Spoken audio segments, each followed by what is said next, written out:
എല്ലാ കൂട്ടുകാർക്കും വിദ്യാസാറിലെ മറ്റൊരു ഓൺലൈൻ ക്ലാസ്സിലേക്ക് സ്വാഗതം. അപ്പോൾ ഇന്നത്തെ ക്ലാസ്സിൽ നമ്മൾ പഠിക്കാനായിട്ട് പോകുന്നത് +2 മൈക്രോ എക്കണോമിക് ടെക്സ്റ്റ് ബുക്കിലെ സെക്കൻഡ് ചാപ്റ്റർ ആയിട്ടുള്ള തിയറി ഓഫ് കൺസ്യൂമർ ബിഹേവിയർ എന്ന് പറയുന്ന ചാപ്റ്ററാണ്. അപ്പോൾ ഈ ഒരു ചാപ്റ്ററിൽ നമ്മൾ എന്തൊക്കെയാണ് ചർച്ച ചെയ്യാനായിട്ട് പോകുന്നത് എന്ന് നോക്കുകയാണ് എങ്കിൽ നമ്മൾ ഉപഭോക്താക്കളുടെ സ്വഭാവവുമായിട്ട് ബന്ധപ്പെട്ടിട്ടുള്ള വസ്തുതകളാണ് ഈ ഒരു പാഠത്തിൽ ചർച്ച ചെയ്യാനായിട്ട് പോകുന്നത്. അത് പ്രധാനമായും നമ്മൾ അവരുടെ സ്വഭാവം എന്ന് പറയുമ്പോൾ അവർ സാധനം വാങ്ങിക്കുന്നതിന് വേണ്ടിയിട്ട് അവരുടെ കയ്യിലുള്ള ബജറ്റ്, അതോടൊപ്പം തന്നെ സാധനങ്ങൾ വാങ്ങുമ്പോൾ അവരുടെ ആ ഒരു സാറ്റിസ്ഫാക്ഷൻ കംപ്ലീറ്റ് ചെയ്യുന്നതിന് വേണ്ടിയിട്ട് എടുക്കുന്ന സ്റ്റെപ്സ്, ഇതൊക്കെയാണ് നമ്മൾ മെയിനായിട്ട് ഈ ഒരു ചാപ്റ്ററിലൂടെ മനസ്സിലാക്കാനായിട്ട് ശ്രമിക്കുന്നത്. അപ്പോൾ നമുക്ക് ആദ്യത്തെ പോർഷൻ നോക്കാം. എന്താണ് ബജറ്റ് സെറ്റ്? അപ്പോൾ എന്താണ് ബജറ്റ് സെറ്റ് എന്ന് നോക്കുകയാണ് എങ്കിൽ budget set is the set of two goods available to buy a consumer with his income is called budget set. അപ്പോൾ ബജറ്റ് സെറ്റ് എന്ന് പറയുന്നത് എന്താണ്? Set of two goods available to buy a consumer with his income is called budget set. അതായത് കൺസ്യൂമറിന് അല്ലെങ്കിൽ ഉപഭോക്താവിന് അദ്ദേഹത്തിൻ്റെ കയ്യിലുള്ള വരുമാനം ഉപയോഗിച്ചിട്ട് വാങ്ങുവാൻ കഴിയുന്ന രണ്ട് വസ്തുക്കളുടെ അല്ലെങ്കിൽ രണ്ട് ഗുഡ്സിൻ്റെ കോമ്പിനേഷനെയാണ് നമ്മൾ എന്തെന്ന് പറയുന്നത്? ബജറ്റ് സെറ്റ് എന്ന് പറയുന്നത്. ഇപ്പോൾ ബജറ്റ് സെറ്റ് എന്ന് പറയുന്നത് കൊണ്ട് എന്താണ് അർത്ഥമാക്കുന്നത്? അതായത് ഒരു ഉപഭോക്താവിന് അദ്ദേഹത്തിൻ്റെ കയ്യിലുള്ള വരുമാനം കൊണ്ട് വാങ്ങുവാൻ സാധിക്കുന്ന രണ്ട് വസ്തുക്കളുടെ ഒരു സെറ്റിനെയാണ് അല്ലെങ്കിൽ ഒരു കോമ്പിനേഷനെയാണ് നമ്മൾ എന്തെന്ന് പറയുന്നത്? ബജറ്റ് സെറ്റ് എന്ന് പറയുന്നത്. അപ്പോൾ ഈ ഒരു ബജറ്റ് സെറ്റ് എന്താണ് എന്ന് എക്സ്പ്രസ് ചെയ്യണമെങ്കിൽ നമുക്ക് അവിടെ പ്രധാനമായിട്ട് വേണ്ട വസ്തുതകൾ എന്തൊക്കെയാണ് എന്ന് പരിശോധിച്ചാൽ നമുക്ക് ആദ്യം വേണ്ടത് അദ്ദേഹത്തിൻ്റെ വരുമാനം തന്നെയാണ്. നമുക്ക് വരുമാനത്തിനെ എം എന്നതുകൊണ്ട് സൂചിപ്പിക്കാം. അതുപോലെ തന്നെ പിന്നെ വേണ്ടത് രണ്ട് വസ്തുക്കളുണ്ടെന്ന് നമ്മൾ പറഞ്ഞു. അപ്പോൾ ഗുഡ് 1ഉം ഗുഡ് 2ഉം, അതായത് രണ്ട് വസ്തുക്കളുണ്ട്. അപ്പോൾ ഈ വസ്തുക്കളുടെ നമ്മൾ പ്രധാനമായിട്ട് പരിഗണിക്കുന്നത് എന്തൊക്കെയാണെന്ന് നോക്കിയാൽ, ഒന്ന് ഈ രണ്ട് വസ്തുക്കളുടെ വിലയും അതോടൊപ്പം തന്നെ എത്രത്തോളം എമൗണ്ട് ആണ് ഈ വസ്തുക്കൾ ഉള്ളത് എന്നതുമാണ് നമ്മൾ പരിഗണിക്കുന്ന മറ്റ് ഘടകങ്ങളെന്ന് പറയുന്നത്. ഇപ്പോൾ നമ്മൾ പറഞ്ഞത് എന്താണ്? നമ്മൾ പറഞ്ഞു വന്നത് ബജറ്റ് സെറ്റിനെ പറ്റിയിട്ടാണ്. ബജറ്റ് സെറ്റ് എന്താണ് എന്ന് നോക്കിയപ്പോൾ നമുക്ക് മനസ്സിലായി, ഒരു ഉപഭോക്താവിന് അല്ലെങ്കിൽ കൺസ്യൂമറിന് അദ്ദേഹത്തിൻ്റെ ഇൻകം അല്ലെങ്കിൽ വരുമാനം ഉപയോഗിച്ചിട്ട് വാങ്ങുവാൻ സാധിക്കുന്ന ടു ഗുഡ്സ് അല്ലെങ്കിൽ രണ്ട് വസ്തുക്കളുടെ ഒരു സെറ്റ് അല്ലെങ്കിൽ ഒരു കോമ്പിനേഷനെയാണ് നമ്മൾ എന്തെന്ന് പറയുന്നത്? ബജറ്റ് സെറ്റ് എന്ന് പറയുന്നത് എന്ന് നമ്മൾ മനസ്സിലാക്കി. അതിനുശേഷം ഇതിനെ എങ്ങനെ നമുക്ക് എക്സ്പ്രസ് ചെയ്യാം എന്നാണ് നമ്മൾ പറഞ്ഞു വന്നത്. അപ്പോൾ നമ്മൾ പറഞ്ഞു ഇതിന് പ്രധാനമായിട്ട് വേണ്ട വസ്തുക്കൾ, ആദ്യം വേണ്ടത് അദ്ദേഹത്തിൻ്റെ വരുമാനം തന്നെയാണ്. അതിനെ നമുക്ക് എം എന്നതുകൊണ്ട് സൂചിപ്പിക്കാം എന്ന് പറഞ്ഞു. അതിനുശേഷം നമ്മൾ പറഞ്ഞത് ഇവിടെ രണ്ട് ഗുഡ്സ് വേണം, അതായത് ടു ഗുഡ്സിൻ്റെ ആവശ്യം ഇവിടെയുണ്ട്. ആ ടു ഗുഡ്സിൻ്റെ കോമ്പിനേഷനെയാണ് നമുക്ക് വേണ്ടത്. അപ്പോൾ ആ ടു ഗുഡ്സിനെ നമുക്ക് എക്സ്പ്രസ് ചെയ്യുന്നതിന് വേണ്ടിയിട്ട് വേണ്ടത് ഒന്ന് ആ ഗുഡ്സുകളുടെ പ്രൈസും അതോടൊപ്പം തന്നെ എത്രത്തോളം ക്വാണ്ടിറ്റി അല്ലെങ്കിൽ എത്രത്തോളം അളവിലാണ് ആ ഗുഡ്സ് നമ്മൾ വാങ്ങുന്നത് എന്നുള്ളതുമാണ്. അപ്പോൾ ഇതെല്ലാം ഉൾപ്പെടുത്തിക്കൊണ്ട് മാത്രമേ നമുക്ക് ബജറ്റ് സെറ്റിനെ എന്ത് ചെയ്യുവാൻ സാധിക്കുകയുള്ളൂ? നമുക്ക് എക്സ്പ്രസ് ചെയ്യാനുമായിട്ട് സാധിക്കുകയുള്ളൂ. അപ്പോൾ നമുക്ക് ബജറ്റ് സെറ്റിനെ എങ്ങനെ എക്സ്പ്രസ് ചെയ്യാം എന്ന് നോക്കുകയാണ് എങ്കിൽ നമുക്ക് പറയാം P1x1 + P2x2 is less than or equal to M. അതെന്താണ് നമുക്ക് വിശദമായി പറയാം. അപ്പോൾ നമുക്ക് എങ്ങനെ അതിനെ എക്സ്പ്രസ് ചെയ്യാൻ സാധിക്കും? P1x1 + P2x2 is less than or equal to M. ഇനി നമ്മളിവിടെ ശ്രദ്ധിക്കുകയാണ് എങ്കിൽ P1x1, അതായത് ഒന്നാമത്തെ ഗുഡിൻ്റെ പ്രൈസും എത്രത്തോളം അളവിലാണ് നമ്മൾ ആ ഗുഡ്സ് വാങ്ങിയതും എന്നുള്ളതാണ് നമ്മൾ P1x1 എന്നതുകൊണ്ട് അർത്ഥമാക്കുന്നത്. അപ്പോൾ P1x1 എന്നതുകൊണ്ട് അർത്ഥമാക്കുന്നത് എന്താണ്? ഒന്നാമത്തെ ഗുഡ്സിൻ്റെ ആ ഒരു പ്രൈസും അതോടൊപ്പം തന്നെ എത്രത്തോളം അളവിലാണ് നമ്മളത് വാങ്ങിയിരിക്കുന്നത് എന്നുള്ളതാണ് നമ്മൾ P1x1 എന്നതുകൊണ്ട് അർത്ഥമാക്കിയിരിക്കുന്നത്. അതോടൊപ്പം നമ്മൾ എന്താണ് പറഞ്ഞത്? P1x1 + P2x2. P1x1 എന്ന് പറയുന്നത് ഒന്നാമത്തെ ഗുഡിൻ്റെ പ്രൈസും ക്വാണ്ടിറ്റിയുമാണെങ്കിൽ സ്വാഭാവികമായിട്ടും P2x2 എന്ന് പറയുന്നത് എന്തായിരിക്കും? രണ്ടാമത്തെ ഗുഡിൻ്റെ പ്രൈസും അതോടൊപ്പം തന്നെ അതിൻ്റെ ക്വാണ്ടിറ്റിയുമാണ് നമ്മൾ P2x2 എന്നതുകൊണ്ട് അർത്ഥമാക്കുന്നത്. അതിനുശേഷം നമ്മൾ പറഞ്ഞതാണ് ഏറ്റവും ഇമ്പോർട്ടൻ്റ് ആയിട്ടുള്ള ഫാക്ടർ. അതെന്തായിരുന്നു? P1x1 + P2x2 is less than or equal to M. Less than അല്ലെങ്കിൽ ഈക്വൽ ആയിരിക്കണം. എന്തിന്? എമ്മിന്. എം നമ്മൾ ആദ്യമേ പറഞ്ഞു. എം എന്താണ്? എം എന്ന് പറയുന്നത് വരുമാനമാണ് അല്ലെങ്കിൽ ഇൻകമാണ് നമ്മൾ എം എന്നതുകൊണ്ട് ഡിനോട്ട് ചെയ്യുന്നത്. പിന്നെ അതിന് മുമ്പ് എന്തിനാണ് ഈ ഒരു less than or equal to വന്നതെന്ന് വെച്ചാൽ നമ്മുടെ ഈ ഒരു P1x1 + P2x2 എന്ന് പറയുന്നത് ഒന്നുകിൽ വരുമാനത്തിന് തുല്യമായിരിക്കണം അല്ലെങ്കിൽ വരുമാനത്തിനേക്കാളും കുറവായിരിക്കണം. എങ്കിലേ നമുക്ക് എന്താണെന്ന് പറയുവാൻ സാധിക്കുകയുള്ളൂ? ബജറ്റ് സെറ്റാണെന്ന് പറയുവാനായിട്ട് സാധിക്കുകയുള്ളൂ. അതെന്തുകൊണ്ടാണ്? കാരണം നമ്മുടെ കൺസ്യൂമറിൻ്റെ കയ്യിലുള്ള വരുമാനം ഉപയോഗിച്ച് വാങ്ങുവാൻ സാധിക്കുന്ന രണ്ട് വസ്തുക്കളുടെ സെറ്റിനെയാണ് നമ്മൾ ബജറ്റ് സെറ്റ് എന്ന് പറയുന്നത്. അപ്പോൾ P1x1 എന്ന് പറയുമ്പോൾ ഗുഡ് ഒന്നിൻ്റെ പ്രൈസും ക്വാണ്ടിറ്റിയുമാണ് നമ്മൾ അതുവഴി എക്സ്പ്രസ് ചെയ്യുന്നത്. P2X2 എന്ന് പറയുമ്പോൾ അതുവഴി നമ്മൾ എന്താണ് എക്സ്പ്രസ് ചെയ്യുന്നത്? രണ്ടാമത്തെ ഗുഡിൻ്റെ പ്രൈസും ക്വാണ്ടിറ്റിയുമാണ് നമ്മൾ അതുവഴി എക്സ്പ്രസ് ചെയ്യുന്നത്. അപ്പോൾ ഈ രണ്ട് ഗുഡ്സും കൂടി നമ്മൾ വാങ്ങുമ്പോൾ അത് ഒന്നുകിൽ നമ്മുടെ കയ്യിലുള്ള വരുമാനത്തിന് തുല്യമായിരിക്കണം, അല്ലെങ്കിൽ നമ്മുടെ വരുമാനത്തിനേക്കാൾ കുറവായിരിക്കണം, എങ്കിലല്ലേ നമുക്കത് വാങ്ങുവാൻ സാധിക്കുകയുള്ളൂ. ആ ലോജിക്ക് വെച്ചിട്ടാണ് നമ്മൾ എന്തെന്ന് പറയുന്നത്? P1X1 plus P2X2 is less than or equal to M എന്ന് നമ്മൾ പറയുന്നത്. അതിൽ P1X1 എന്ന് പറയുന്നത് ഒന്നാമത്തെ ഗുഡിൻ്റെ പ്രൈസും ക്വാണ്ടിറ്റിയുമാണ്. P2X2 എന്ന് പറയുന്നത് രണ്ടാമത്തെ ഗുഡിൻ്റെ പ്രൈസും ക്വാണ്ടിറ്റിയുമാണ്. M എന്ന് പറയുന്നത് നമുക്കുള്ള, അതായത് ആ കൺസ്യൂമറിൻ്റെ കയ്യിലുള്ള ഇൻകമാണ്. ആ ഇൻകത്തിന് അനുസരിച്ചിട്ടാണ് നമുക്ക് ഈ ഒരു P1X1 പ്ലസ് P2X2 നമുക്ക് അഡ്ജസ്റ്റ് ചെയ്യാനായിട്ട് സാധിക്കുന്നത്.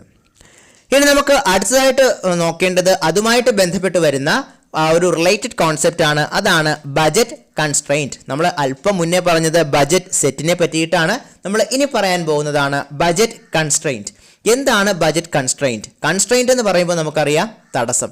അപ്പോൾ എന്താണ് ഈ ഒരു ബജറ്റ് കൺസ്ട്രെയിൻറ്റ് എന്ന് നോക്കുകയാണെങ്കിൽ, inequality in the budget set is called budget constraint.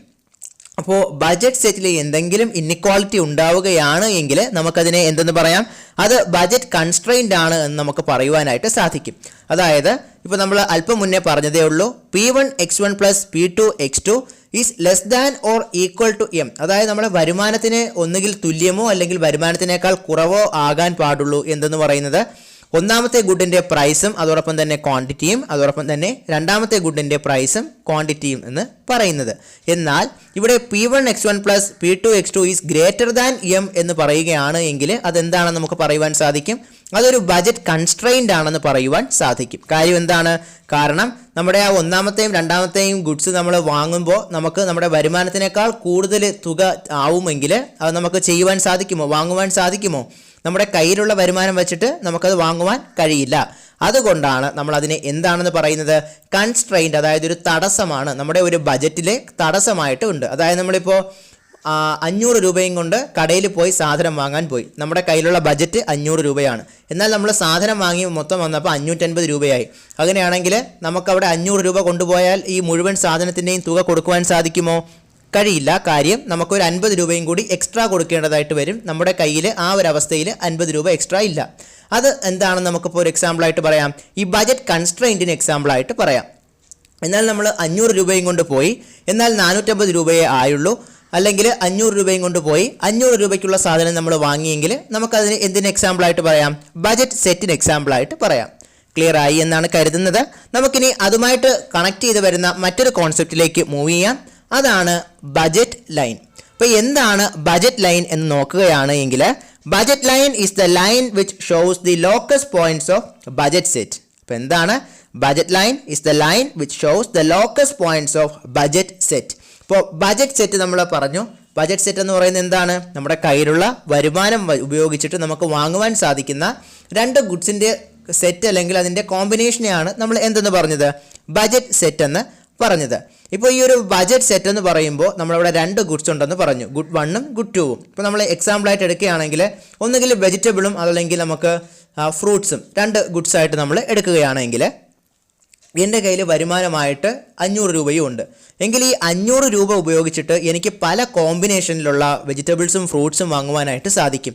ഒന്നുകിൽ എനിക്ക് കൂടുതൽ വെജിറ്റബിൾസും കുറഞ്ഞ ഫ്രൂട്ട്സും വാങ്ങാൻ പറ്റും, അല്ലെങ്കിൽ കൂടുതൽ ഫ്രൂട്ട്സും കുറഞ്ഞ വെജിറ്റബിളും വാങ്ങുവാനായിട്ട് സാധിക്കും. അല്ലെങ്കിൽ എനിക്കിത് പരസ്പരം ഇതിൻ്റെ സൈസ് അഡ്ജസ്റ്റ് ചെയ്യുവാനായിട്ട് സാധിക്കും. അങ്ങനെ എനിക്ക് പല രീതിയിൽ എന്ത് ചെയ്യാൻ പറ്റും? ഈ 500 രൂപ വച്ചിട്ട് എനിക്ക് ഈ വെജിറ്റബിൾസും ഫ്രൂട്ട്സും അല്ലെങ്കിൽ ഏതെങ്കിലും രണ്ട് ഗുഡ്സും എനിക്ക് പർച്ചേസ് ചെയ്യുവാനായിട്ട് സാധിക്കും. അപ്പോൾ ഈ ഓരോ തവണ ഞാൻ അതിനെ പർച്ചേസ് ചെയ്യുമ്പോൾ അല്ലെങ്കിൽ ഓരോ കോമ്പിനേഷൻ ഞാൻ സെറ്റ് ചെയ്യുമ്പോഴും ആ കോമ്പിനേഷൻസ് എല്ലാം കണക്ട് ചെയ്തിട്ട് ഒരു ലൈൻ വരയ്ക്കാൻ സാധിക്കും. ഇപ്പോൾ 4-5 കോമ്പിനേഷൻസ് ഞാൻ ഇത്തരത്തിൽ എൻ്റെ ഗിവൺ ആയിട്ടുള്ള ഇൻകം ഉപയോഗിച്ചിട്ട് ഇത്തരത്തിൽ ഗുഡ്സ് ഞാൻ വാങ്ങുകയാണ്. അതായത് ഇപ്പോൾ ആദ്യത്തെ കോമ്പിനേഷൻ എന്ന് പറയുമ്പോൾ കൂടുതൽ വെജിറ്റബിൾ കുറഞ്ഞ് ഫ്രൂട്ട്, രണ്ടാമത്തെ കോമ്പിനേഷൻ എന്ന് പറയുമ്പോൾ കൂടുതൽ ഫ്രൂട്ട്സ് കുറഞ്ഞ് വെജിറ്റബിൾ, മൂന്നാമത്തെ കോമ്പിനേഷൻ ആകുമ്പോൾ രണ്ടും തമ്മിൽ വലിയ വ്യത്യാസമില്ലാത്ത രീതിയിൽ ഞാൻ വാങ്ങുന്നു. അപ്പോൾ ഇങ്ങനെ പല കോമ്പിനേഷൻസ് വരുമ്പോഴത്തേക്കും നമുക്കതിനെ ഒരു ഗ്രാഫിൽ പോയിൻ്റായിട്ട് സൂചിപ്പിക്കാം. Combination A, combination B, combination C എന്നുള്ള രീതിയിൽ നമ്മൾ സൂചിപ്പിച്ചാൽ ഈ കോമ്പിനേഷനുകളെ എല്ലാം കൂടി ഞാൻ ഒരു ലൈൻ ഉപയോഗിച്ചിട്ട് കണക്ട് ചെയ്ത് വരയ്ക്കുകയാണ് എങ്കിൽ ആ ലൈനെ പറയുന്ന പേരാണ് ഏതെന്നുള്ളത്, ബജറ്റ് ലൈൻ എന്നുള്ളത്. അതാണ് ബജറ്റ് ലൈൻ. ഇപ്പോൾ ബജറ്റ് ലൈൻ എന്ന് പറയുന്നത് എന്താണ്? Budget line is A line which shows the locus points of budget set. ഇപ്പോൾ ബജറ്റ് സെറ്റിനെ ലോക്കസ് പോയിന്റ്സിനെ കണക്ട് ചെയ്ത് വരയ്ക്കുന്ന ആ ഒരു ലൈനിനെയാണ് നമ്മൾ എന്ത് എന്ന് പറയുന്നത്? ബജറ്റ് ലൈൻ എന്ന് നമ്മൾ പറയുന്നത്. അപ്പോൾ ഈ ബജറ്റ് ലൈൻ്റെ ഒരു പ്രത്യേകത എന്താണ് എന്ന് നോക്കുകയാണെങ്കിൽ ബജറ്റ് ലൈൻ എന്ന് പറയുന്നത് എല്ലായ്പ്പോഴും നമ്മുടെ ഇൻകത്തിന് ഈക്വൽ ആയിരിക്കും. അതായത് എൻ്റെ കയ്യിൽ ഇപ്പോൾ 500 രൂപയുണ്ട് എങ്കിൽ ആ 500 രൂപയും ഞാൻ ചിലവാക്കിയിട്ടായിരിക്കും ഈ ഓരോ കോമ്പിനേഷനും ഞാൻ തയ്യാറാക്കുന്നത്. ഇപ്പോൾ ആ 500 രൂപ ഞാൻ ചിലവാക്കുക എന്ന് പറയുമ്പോൾ ചിലപ്പോൾ എനിക്ക് 250 രൂപയ്ക്ക് വെജിറ്റബിളും ഫ്രൂട്ട്സും വാങ്ങാം. അങ്ങനെ എൻ്റെ 500 രൂപ എനിക്ക് ചിലവാക്കാം. അല്ലെങ്കിൽ 300 രൂപയ്ക്ക് എനിക്ക് വെജിറ്റബിളും 200 രൂപയ്ക്ക് എനിക്ക് ഫ്രൂട്ടും വാങ്ങാം. അല്ലെങ്കിൽ 100 രൂപയ്ക്ക് ഫ്രൂട്ടും 400 രൂപയ്ക്ക് വെജിറ്റബിളും എനിക്ക് വാങ്ങാം. അല്ലെങ്കിൽ 400 രൂപയ്ക്ക് വെജിറ്റബിളും 100 രൂപയ്ക്ക് ഫ്രൂട്ട്സും എനിക്ക് വാങ്ങാം. അങ്ങനെ ഓരോരോ കോമ്പിനേഷൻസ് എനിക്ക് സെറ്റ് ചെയ്യാനായിട്ട് പറ്റും എൻ്റെ ഗിവൺ ആയിട്ടുള്ള ഇൻകം ആയിട്ടുള്ള ഈ 500 രൂപയ്ക്ക്. അപ്പോൾ ഈ ഓരോ കോമ്പിനേഷനും എനിക്ക് ഓരോ പോയിന്റ് ആയിട്ട് ഗ്രാഫിൽ എന്ത് ചെയ്യാൻ പറ്റും? ഡിനോട്ട് ചെയ്യാനായിട്ട് സാധിക്കും. അങ്ങനെ ഡിനോട്ട് ചെയ്യുന്ന ഓരോ പോയിന്റ്സും ഞാൻ കണക്ട് ചെയ്തിട്ട് ഒരു ലൈൻ വരയ്ക്കുകയാണ് എങ്കിൽ ആ ലൈനെയാണ് നമ്മൾ ഏത് പേരിൽ വിളിക്കുന്നത്? ബജറ്റ് ലൈൻ എന്ന പേരിൽ നമ്മൾ വിളിക്കുന്നത്. ഇനി നമ്മൾ നോക്കാനുള്ളത് ഈ ബജറ്റ് ലൈനിൽ എന്തുണ്ട്? ഒരു ഹൊറിസോണ്ടൽ പോർഷനും ഉണ്ട്, ഒരു വെർട്ടിക്കൽ പോർഷനും ഉണ്ട്. അപ്പോൾ ഒരു തിരശ്ചീനമായിട്ടുള്ളൊരു ഭാഗവും ഈ ഒരു ലൈനിൽ കാണും, ഒരു ലംബമായിട്ടുള്ളൊരു ഭാഗവും കാണും. കാരണം നമ്മളൊരു ഗ്രാഫായിട്ടല്ലേ വരയ്ക്കുന്നത്. അപ്പോൾ നമ്മൾ ആ ഒരു ചിത്രം കാണുമ്പോൾ നമുക്ക് മനസ്സിലാക്കാൻ സാധിക്കുന്നത് എന്താണെന്ന് വെച്ചാൽ ഈ ഒരു ബജറ്റ് ലൈൻ എന്ന് പറയുന്നത് തിരശ്ചീനമായിട്ടുള്ള ഭാഗം അല്ലെങ്കിൽ ഹൊറിസോണ്ടൽ ആയിട്ടുള്ള പോർഷനിലും അതോടൊപ്പം തന്നെ വേർട്ടിക്കൽ ആയിട്ടുള്ള പോർഷൻ, അതായത് ലംബമായിട്ടുള്ള ആ ഒരു പോർഷനിലും എന്ത് ചെയ്യുന്നുണ്ട്? ടച്ച് ചെയ്യുന്നുണ്ട്. അപ്പോൾ ഇങ്ങനെ ഇത്തരത്തിൽ ടച്ച് ചെയ്യുന്ന ഈ പോയിന്റ്സിൽ നമ്മൾ എങ്ങനെയാണ് ഡിനോട്ട് ചെയ്യുന്നതെന്ന് നോക്കുകയാണെങ്കിൽ ഹൊറിസോണ്ടൽ ഇൻ്റർസെപ്റ്റ്, അതായത് ഈ ഒരു തിരശ്ചീനമായ ഭാഗത്ത് ഈ ബജറ്റ് ലൈൻ വന്ന് മുട്ടുന്ന ആ ഒരു ഭാഗത്തിനെയാണ് നമ്മൾ എന്ത് എന്ന് വിളിക്കുക? ഹൊറിസോണ്ടൽ ഇൻ്റർസെപ്റ്റ് എന്ന് വിളിക്കുക. ഇപ്പോൾ ഈ ഹൊറിസോണ്ടൽ ഇൻ്റർസെപ്റ്റ് എന്താണ്, അല്ലെങ്കിൽ അതിൻ്റെ വാല്യൂ എത്രയാണെന്ന് നോക്കുകയാണെങ്കിൽ M/P1. എം നമ്മൾ ഓൾറെഡി പറഞ്ഞു കഴിഞ്ഞു. കൺസ്യൂമറിൻ്റെ കയ്യിലുള്ള വരുമാനമാണ് എം എന്ന് പറയുന്നത്. P1 എന്ന് പറയുന്നത് ഗുഡ് വണ്ണിൻ്റെ പ്രൈസ്. കാര്യം എന്താണ്? നമ്മുടെ ആ ഒരു ബജറ്റ് ലൈൻ്റെ എക്സ് ആക്സിസിൽ നമ്മൾ എന്തിനെയാണ് സൂചിപ്പിക്കുന്നത്? ഗുഡ് വണ്ണിനെയാണ് സൂചിപ്പിക്കുന്നത്. അതിൻ്റെ ആ ഒരു വൈ ആക്സിസിൽ സൂചിപ്പിക്കുന്നത് ഗുഡ് ടൂവിനെയാണ്. അപ്പോൾ ഈ ഒരു ബജറ്റ് ലൈൻ നമ്മുടെ എക്സ് ആക്സിസിലാണ് വരുന്നത്. എക്സ് ആക്സിസ് ആയത് ആ ഒരു തിരശ്ചീനമായിട്ടുള്ള ഭാഗത്ത് വന്ന് സ്പർശിക്കുന്ന അതാണ് നമ്മുടെ ഹൊറിസോണ്ടൽ ഇൻ്റർസെപ്റ്റ്. ഈ ഹൊറിസോണ്ടൽ ഇൻ്റർസെപ്റ്റിൻ്റെ വാല്യൂ ആണ് നമ്മൾ പറഞ്ഞത് എത്രയാണെന്ന്? M/P1.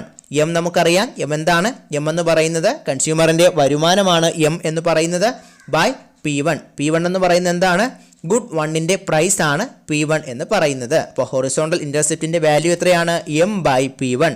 ഇനി നമ്മൾ പറയുന്നത് വേർട്ടിക്കൽ ഇൻ്റർസെപ്റ്റ് ആണ്. അതായത് ആ ലംബമായിട്ടുള്ള ഭാഗത്ത് ബജറ്റ് ലൈൻ വന്ന് ടാൻജൻറ്റ് ചെയ്യുന്ന ആ ഒരു ഇൻ്റർസെക്റ്റ് ചെയ്യുന്ന ഒരു പോയിന്റിനെ പറ്റിയാണ് നമ്മൾ പറയുന്നത്.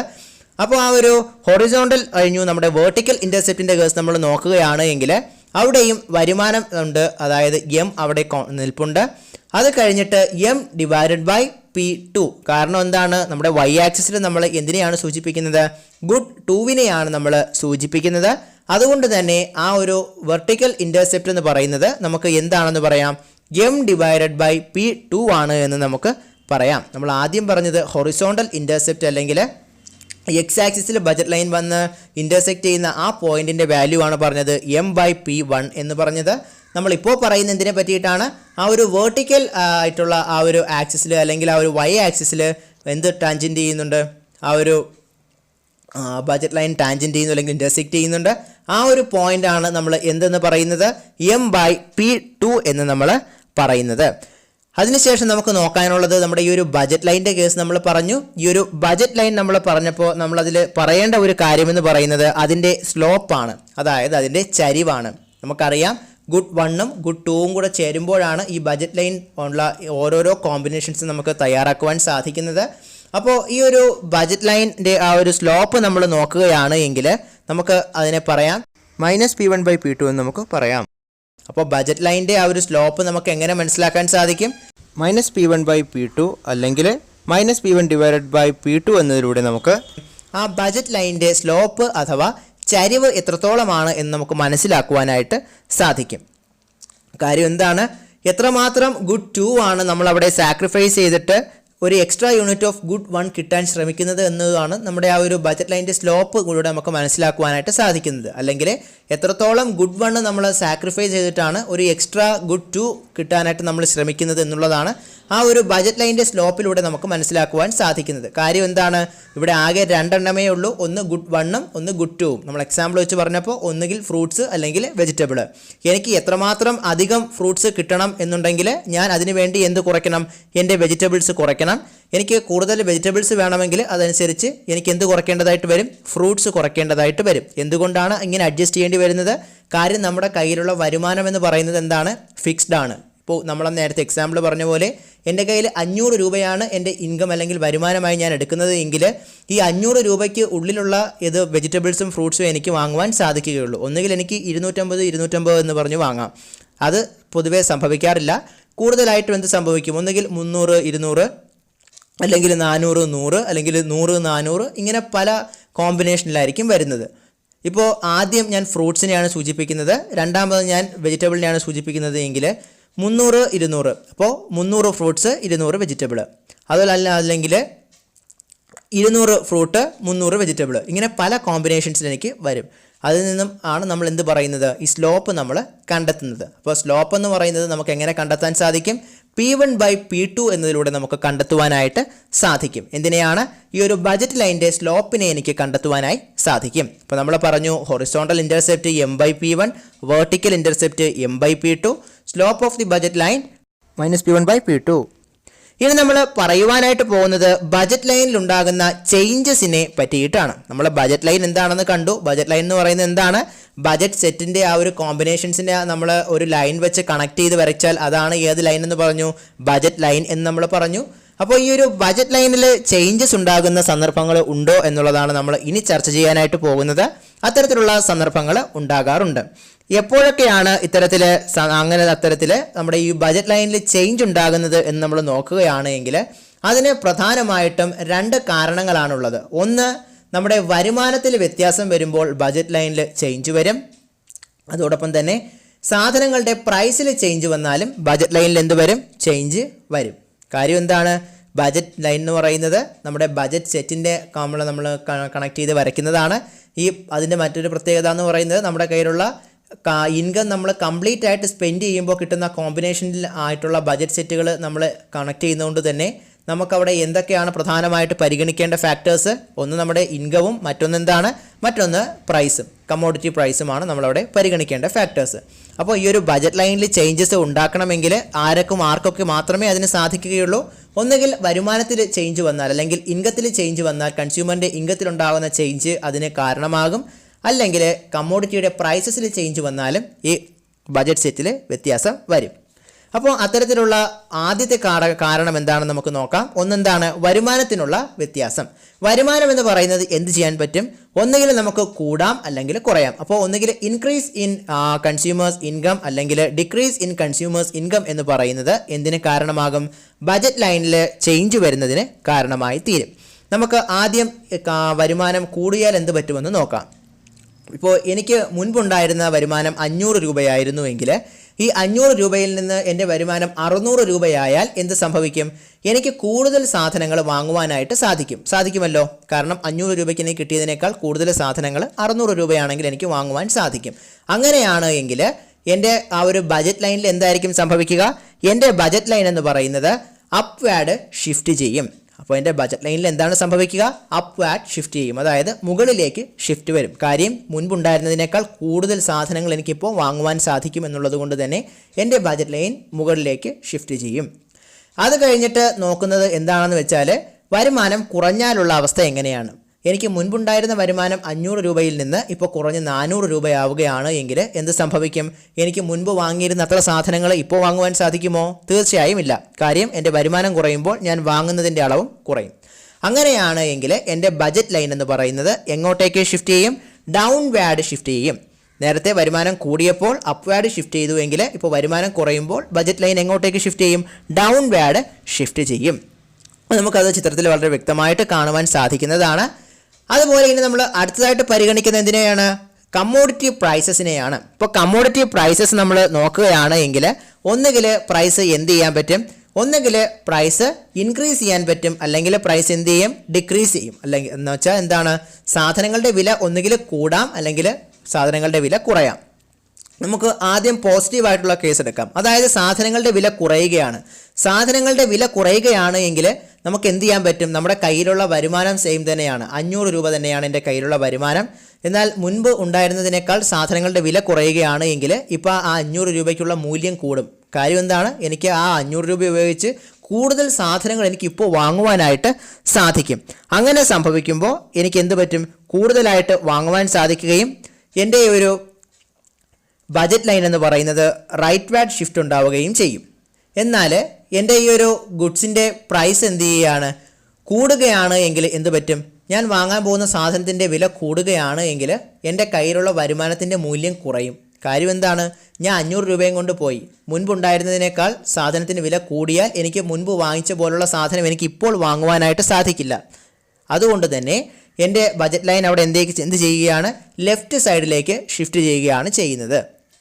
അപ്പോൾ എന്താണ് ഞാൻ പറഞ്ഞു വന്നത്, ബജറ്റ് ലൈനിൽ ഉണ്ടാകുന്ന ചേഞ്ചസിനെ പറ്റിയാണ് നമ്മൾ പറഞ്ഞു വന്നത്. അതിൽ നമ്മൾ ആദ്യം പറഞ്ഞത് വരുമാനത്തിലുണ്ടാകുന്ന വ്യത്യാസം അല്ലെങ്കിൽ ചേഞ്ച് ഇൻ കൺസ്യൂമേഴ്സ് ഇൻകം കൊണ്ടുവരുന്ന വ്യത്യാസം എന്നതിനെ പറ്റിയിട്ടായിരുന്നു.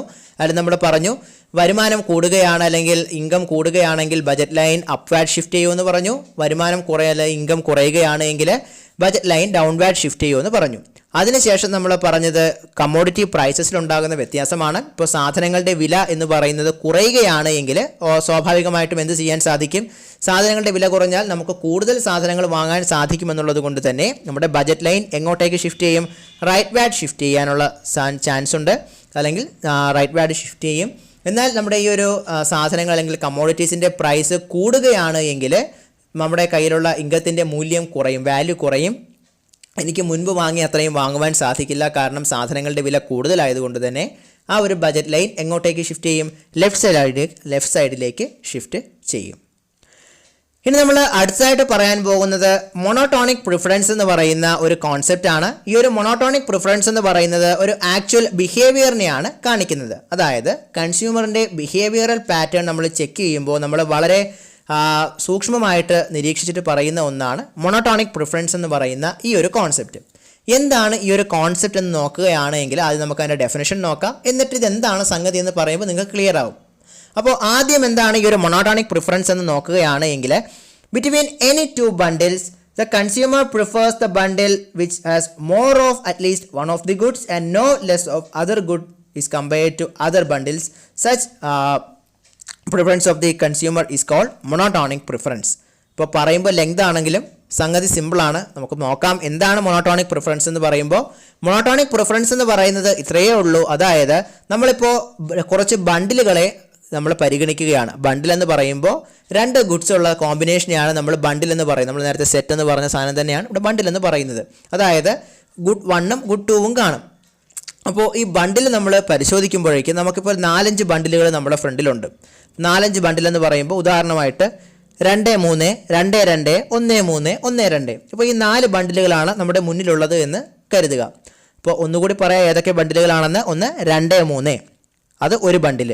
അതോടൊപ്പം 2, 2, അത് മറ്റൊരു ബണ്ടിൽ. 1, 3, അത് മൂന്നാമത്തെ ബണ്ടിൽ. അതോടൊപ്പം തന്നെ 1, 2. ഇങ്ങനെയുള്ള ബണ്ടിലുകളാണ് എൻ്റെ കയ്യിൽ അല്ലെങ്കിൽ എനിക്ക് മുന്നിലുള്ളത് എന്ന് സങ്കല്പിക്കുക. അപ്പോൾ ഇങ്ങനെയുള്ള ബണ്ടിലുകൾ വരുമ്പോഴേക്കും ഇതിൽ more of at least one of the goods, അതായത് 2 ഗുഡ്സും കുറഞ്ഞത് ഒന്നെങ്കിലും ഉണ്ടാവുകയും വേണം. അതോടൊപ്പം തന്നെ no less of other goods, മറ്റ് ബണ്ടിലുകളുള്ളതിനേക്കാൾ കുറയുള്ളതാവാനും പാടില്ല. അത്തരത്തിലുള്ള ബണ്ടിലുകളിൽ നമ്മൾ കൊടുക്കുന്ന പ്രിഫറൻസിനെയാണ് മൊണോട്ടോണിക് പ്രിഫറൻസ് എന്ന് പറയുന്നത്. അപ്പോൾ മൊണോട്ടോണിക് പ്രിഫറൻസ് എന്ന് പറയുന്നത് എന്താണ്, more of at least one of goods no less of other good എന്ന് പറയുന്ന ആ ഒരു പ്രിഫറൻസ് നൽകുന്ന ബണ്ടിൽ ഏതാണ് എന്നാണ് നമ്മൾ തിരഞ്ഞെടുക്കുന്നത്. അതായത് ഇപ്പോൾ നമ്മൾ പറഞ്ഞതിലെല്ലാം എന്തുണ്ട്, ഓരോ ബണ്ടിലും 2 ഗുഡ്സ് ഉണ്ടല്ലോ. കാരണം നമ്മൾ ഏതൊക്കെ ബണ്ടിലാണ് ഇപ്പോൾ എക്സാമ്പിളായി പറഞ്ഞത്, 2, 3, 2, 2, 1, 3, 1, 2.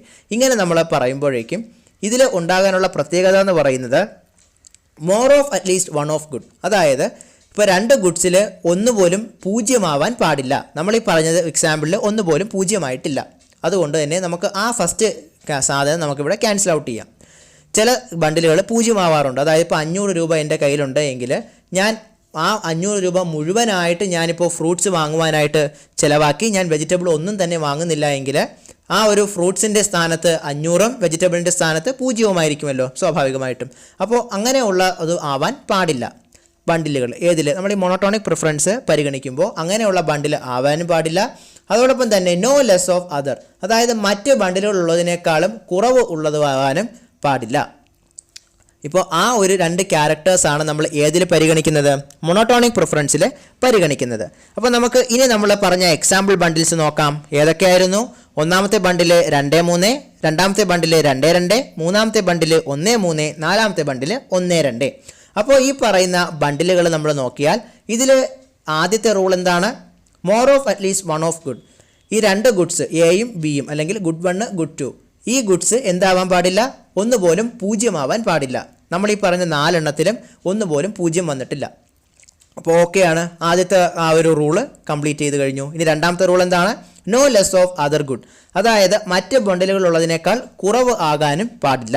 ആ റൂള് നമ്മൾ പരിശോധിക്കുമ്പോൾ നമുക്ക് കാണാം 2, 3 എന്ന് പറയുന്ന നോക്കുകയാണെങ്കിൽ അവിടെ ഗുഡ് 1 നമുക്ക് 2 ഉണ്ട്, ഗുഡ് 2 അവിടെ എത്രയുണ്ട്? 3 ഉണ്ട്. മറ്റ് ബണ്ടിലുകളെ അപേക്ഷിച്ച് നോക്കുമ്പോഴേക്കും ഏറ്റവും സുപ്പീരിയർ ആയിട്ട് നമുക്ക് തോന്നുന്നത് ഏത് ബണ്ടിലാണ്? ഈ 2, 3 എന്ന് പറയുന്ന ബണ്ടിലാണ്. അതുകൊണ്ട് തന്നെ നമ്മളിപ്പോൾ പറഞ്ഞ ഈ ഒരു എക്സാമ്പിളിൽ മോണോട്ടോണിക് പ്രിഫറൻസ് എന്ന് പറയുന്നത് ഏത് ബണ്ടിലാണ്? 2, 3 എന്ന് പറയുന്ന ബണ്ടിലാണ്. കാര്യം അവിടെ എന്താണ്? More of at least one of the ഗുഡും ഉണ്ട്, അതോടൊപ്പം തന്നെ no less of the other ഗുഡും അവിടെയുണ്ട്. കാര്യം അവിടെ ഒന്നുപോലും 0 ആകുന്നില്ല, അതോടൊപ്പം തന്നെ മറ്റ് ബണ്ടിലുകളുള്ളതിനേക്കാൾ സാധനങ്ങളും ഈ ഒരു ബണ്ടിലിൽ ഉണ്ട്. അതാണ് മോണോട്ടോണിക് പ്രിഫറൻസ് എന്നുള്ളതുകൊണ്ട് നമ്മൾ സൂചിപ്പിക്കുന്നത്. കാര്യം നമ്മൾ ഈ പറഞ്ഞ എക്സാമ്പിളായിട്ടുള്ള 2, 3, 2, 2, 1, 3, 1, 2 ഈ 4 ബണ്ടിലുകൾ നമ്മൾ പരിശോധിച്ചാൽ ഒന്നിൽ പോലും 0 വരുന്നില്ല. അതുകൊണ്ട് അത് ഓക്കെ. രണ്ടാമത് പറഞ്ഞത് no less of other good, അതായത് മറ്റ് ബണ്ടിലുകൾ ഉള്ളതിനേക്കാളും കുറവാകാനും പാടില്ല. ഇവിടെ അതുള്ളത് ഒന്നിൽ മാത്രമാണ്. അതേതാണ്? 2, 3 എന്നുള്ളതാണ്. 2, 3 എന്ന് പറയുന്നതിൽ ഗുഡ് 1 2ഉം ഗുഡ് 2 3ഉമാണ്. രണ്ടാമത്തെ ബി ആയിട്ടുള്ള നമ്മുടെ ബണ്ടിലിൽ 2, 2 ആണ്. ഗുഡ് 1ഉം ഗുഡ് 2ഉം 2 വെച്ചുണ്ട്. അത് കഴിഞ്ഞ് മൂന്നാമത് നമ്മൾ പറഞ്ഞതിൽ ഗുഡ് 1 1ഉം ഗുഡ് 2 3ഉമാണ്. നാലാമത്തെ ബണ്ടിലിൽ ഗുഡ് 1 1, ഗുഡ് 2 എത്ര? 2. അപ്പോൾ ഇതെല്ലാം പരിഗണിക്കുമ്പോഴേക്കും നമുക്ക് ഗുഡ് 1 2 കിട്ടുന്നതുകൊണ്ട്, അതോടൊപ്പം തന്നെ ഗുഡ് 2 എന്ന് പറയുന്നത് 3 കിട്ടുന്നതുമായിട്ടുള്ള ബണ്ടിൽ ഈ 2, 3 എന്ന് പറയുന്നത് നമ്മൾ ആദ്യം പറഞ്ഞ ബണ്ടിലാണ്. അതുകൊണ്ട് ആ ബണ്ടിലിനെ നമുക്ക് എന്തെന്ന് പറയാം? മോണോട്ടോണിക് പ്രിഫറൻസ് എന്ന് നമുക്ക് പറയാം. ഇനി നമ്മൾ അടുത്തായിട്ട് പറയാൻ പോകുന്നത് ഈ ചാപ്റ്ററിൽ തന്നെ ഇമ്പോർട്ടൻ്റ് ആയിട്ടുള്ള ടോപ്പിക്കാണ് ഇൻഡിഫറൻസ് കർവ്. അത് നമ്മുടെ കൺസ്യൂമേഴ്സിൻ്റെ സാറ്റിസ്ഫാക്ഷനെ കാണിക്കുന്ന ഒരു കർവ് ആണ്. ഏത് കർവ് എന്ന് പറയുന്നത്? ഇൻഡിഫറൻസ് കർവ് എന്ന് പറയുന്നത്. ഈ ഇൻഡിഫറൻസ് കർവ് എന്ന് പറയുന്നത് അലൻ ആൻഡ് ഹിക്സ് ആണ് ഡെവലപ്പ് ചെയ്തത്. RJD അലനും അതോടൊപ്പം തന്നെ ഹിക്സുമാണ് ഇത് ഡെവലപ്പ് ചെയ്തിട്ടുള്ളത്. അപ്പോൾ എന്താണ് ഈ ഒരു ഇൻഡിഫറൻസ് കർവ് എന്ന് നമുക്ക് നോക്കാം. Combination of 2 goods which give the same level of satisfaction to the consumer is called indifference curve. അപ്പോൾ ഇൻഡിഫറൻസ് കർവ് എന്ന് പറയുന്നത് എന്താണ്? ഇൻഡിഫറൻസ് കർവ് എന്ന് പറയുന്നത് കോമ്പിനേഷൻ ഓഫ് 2 goods, 2 വസ്തുക്കളുടെ ഒരു കോമ്പിനേഷനെയാണ് നമ്മൾ എന്തിലൂടെ സൂചിപ്പിക്കുന്നത്? ഇൻഡിഫറൻസ് കർവിലൂടെ സൂചിപ്പിക്കുന്നത്. ആ ഗുഡ്സ് എങ്ങനെയുള്ളതുമായിരിക്കണം? നമുക്ക് സെയിം ലെവൽ ഓഫ് സാറ്റിസ്ഫാക്ഷൻ തരുന്നതും ആയിരിക്കണം. അപ്പോൾ ഇൻഡിഫറൻസ് കർവ് എന്ന് പറയുന്നത് എന്താണ്? സെയിം ലെവൽ ഓഫ് സാറ്റിസ്ഫാക്ഷൻ കൺസ്യൂമറിന് നൽകുന്ന കോമ്പിനേഷൻ ഓഫ് 2 ഗുഡ്സിനെയാണ് നമ്മൾ എന്ത് എന്ന് പറയുന്നത്? ഇൻഡിഫറൻസ് കർവ് എന്ന് പറയുന്നത്. അപ്പോൾ ഇൻഡിഫറൻസ് കർവ് എന്ന് പറയുന്നത് എന്തായിരിക്കണം? കൺസ്യൂമറിന് സെയിം ലെവൽ ഓഫ് സാറ്റിസ്ഫാക്ഷൻ നൽകുന്ന കോമ്പിനേഷൻ ഓഫ് 2 ഗുഡ്സിനെയാണ് നമ്മൾ എന്തെന്ന് പറയുന്നത്? ഇൻഡിഫറൻസ് കർവ് എന്ന് പറയുന്നത്. അതായത് ഗുഡ് 1ഉം ഉണ്ട്, ഗുഡ് 2ഉം ഉണ്ട്. അപ്പോൾ ഈ ഗുഡ് 1ഉം ഗുഡ് 2ഉം നമുക്ക് ഉള്ളതുകൊണ്ട് തന്നെ ഈ ഗുഡ് 1ഉം ഗുഡ് 2ഉം നമുക്ക് നൽകുന്ന സാറ്റിസ്ഫാക്ഷൻ സെയിം ആണ് എങ്കിൽ നമ്മൾ അതിനെ ഏതിൽ സൂചിപ്പിക്കും? ഈ ഇൻഡിഫറൻസ് കർവിൽ സൂചിപ്പിക്കും. ഇപ്പോൾ ഇൻഡിഫറൻസ് കർവ് എന്ന് പറയുമ്പോൾ ഓരോരോ ഇൻഡിഫറൻസ് കർവുകൾ ഉണ്ടായിരിക്കും. ഇപ്പോൾ ഉദാഹരണത്തിന് ഒന്നാമത്തെ ഇൻഡിഫറൻസ് കർവിനെ നമ്മൾ IC1 എന്നാണ് പറഞ്ഞത് എന്ന് കരുതുക. രണ്ടാമത്തെ ഇൻഡിഫറൻസ് കർവിനെ നമ്മൾ IC2 എന്ന് കൊടുക്കുന്നു. മൂന്നാമത്തെ ഇൻഡിഫറൻസ് കർവിനെ നമ്മൾ IC3 എന്ന് കൊടുക്കുന്നു. അപ്പോൾ IC1 ഉണ്ട്, IC2 ഉണ്ട്, IC3 ഉണ്ട്. അതായത് ഇൻഡിഫറൻസ് കർവിനെയാണ് നമ്മൾ IC എന്നതുകൊണ്ട് സൂചിപ്പിക്കുന്നത്. IC1 ഉണ്ട്, IC2 ഉണ്ട്, IC3 ഉണ്ട്. അപ്പോൾ ഈ IC1 എന്ന് പറയുന്ന ആ ഒരു കർവ് സൂചിപ്പിക്കുന്നതെന്ന് പറഞ്ഞാൽ നമുക്ക് സെയിം ലെവൽ ഓഫ് സാറ്റിസ്ഫാക്ഷൻ നൽകുന്ന ആ ഒരു കോമ്പിനേഷനുകളെല്ലാം ഉൾക്കൊള്ളുന്നത് ഈ ഒരു IC1 ആയിരിക്കും. ഈ IC1 കൂടുതൽ സാറ്റിസ്ഫാക്ഷൻ നൽകുന്ന പോയിന്റുകളാണ് നമ്മൾ ഏതിൽ സൂചിപ്പിക്കുന്നത്? IC2 സൂചിപ്പിക്കുന്നത്. ഈ IC2വിനേക്കാൾ കൂടുതൽ സാറ്റിസ്ഫാക്ഷൻ നൽകുന്ന പോയിന്റുകളായിരിക്കും നമ്മൾ എന്തിൽ സൂചിപ്പിക്കുക, ഈ IC3യിൽ സൂചിപ്പിക്കുക.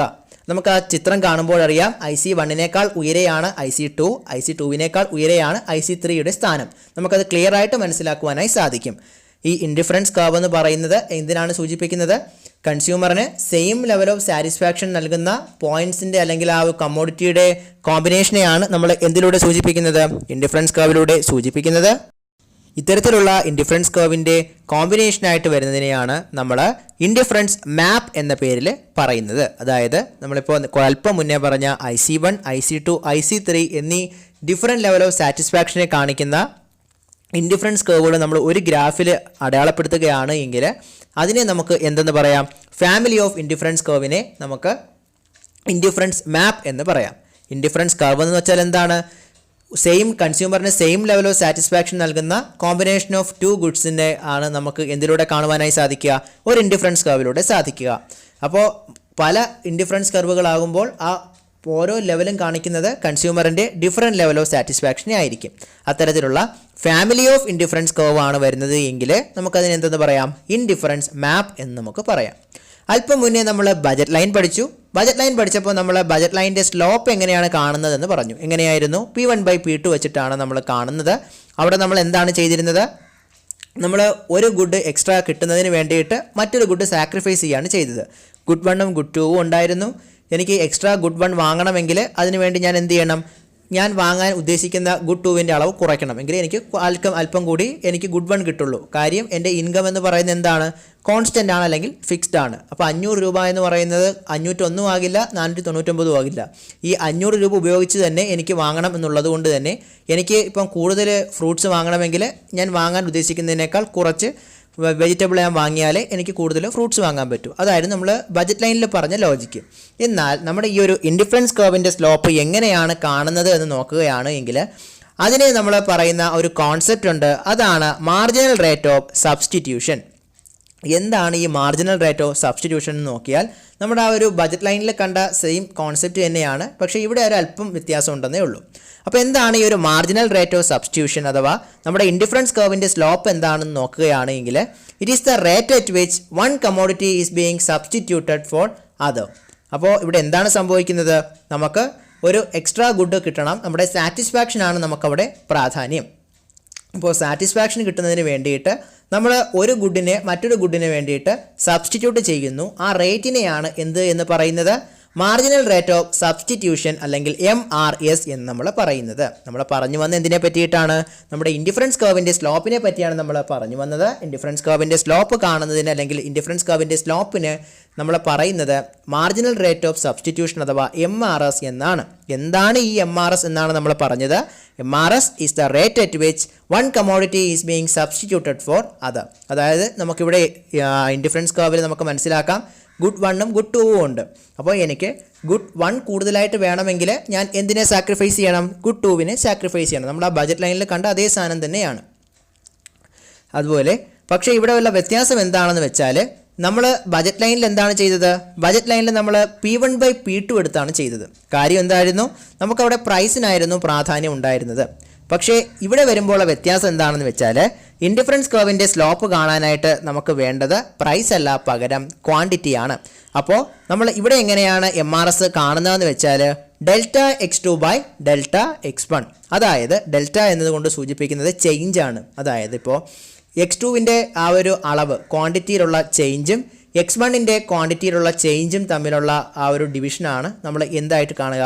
നമ്മുടെ MRS അഥവാ ഇൻഡിഫറൻസ് കർവിൻ്റെ സ്ലോപ്പായിട്ട് നമ്മൾ കാണുന്നത്. നമ്മുടെ ബജറ്റ് ലൈനിൽ പ്രൈസിനാണ് പ്രാധാന്യം കൊടുത്തതെങ്കിൽ ഇൻഡിഫറൻസ് കർവിൽ നമ്മൾ പ്രാധാന്യം കൊടുക്കുന്നത് എന്തിനായിരിക്കും?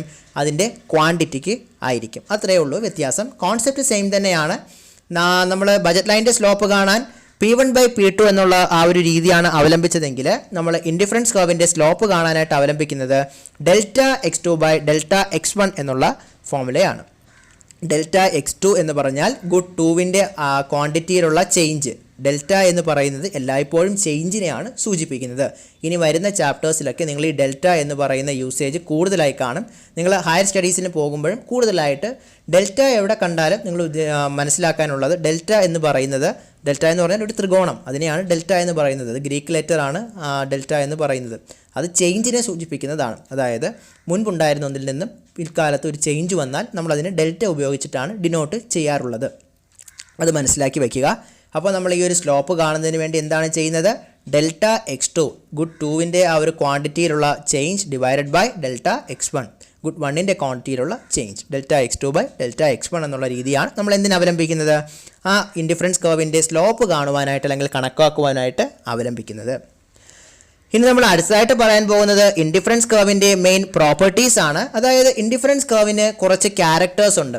എന്തൊക്കെയാണെന്നാണ് നമ്മൾ ഇനി പരിശോധിക്കാനായിട്ട് പോകുന്നത്. പലപ്പോഴും എക്സാമിന് ഈ ക്യാരക്ടേഴ്സ് മാത്രം, ഇൻഡിഫറൻസ് കർവ് എന്താണ്, അതിൻ്റെ 5 ക്യാരക്ടേഴ്സ് എഴുതുക എന്നുള്ള രീതിയിൽ ക്വസ്റ്റ്യൻസ് പലപ്പോഴും ചോദിച്ച് കണ്ടിട്ടുണ്ട്.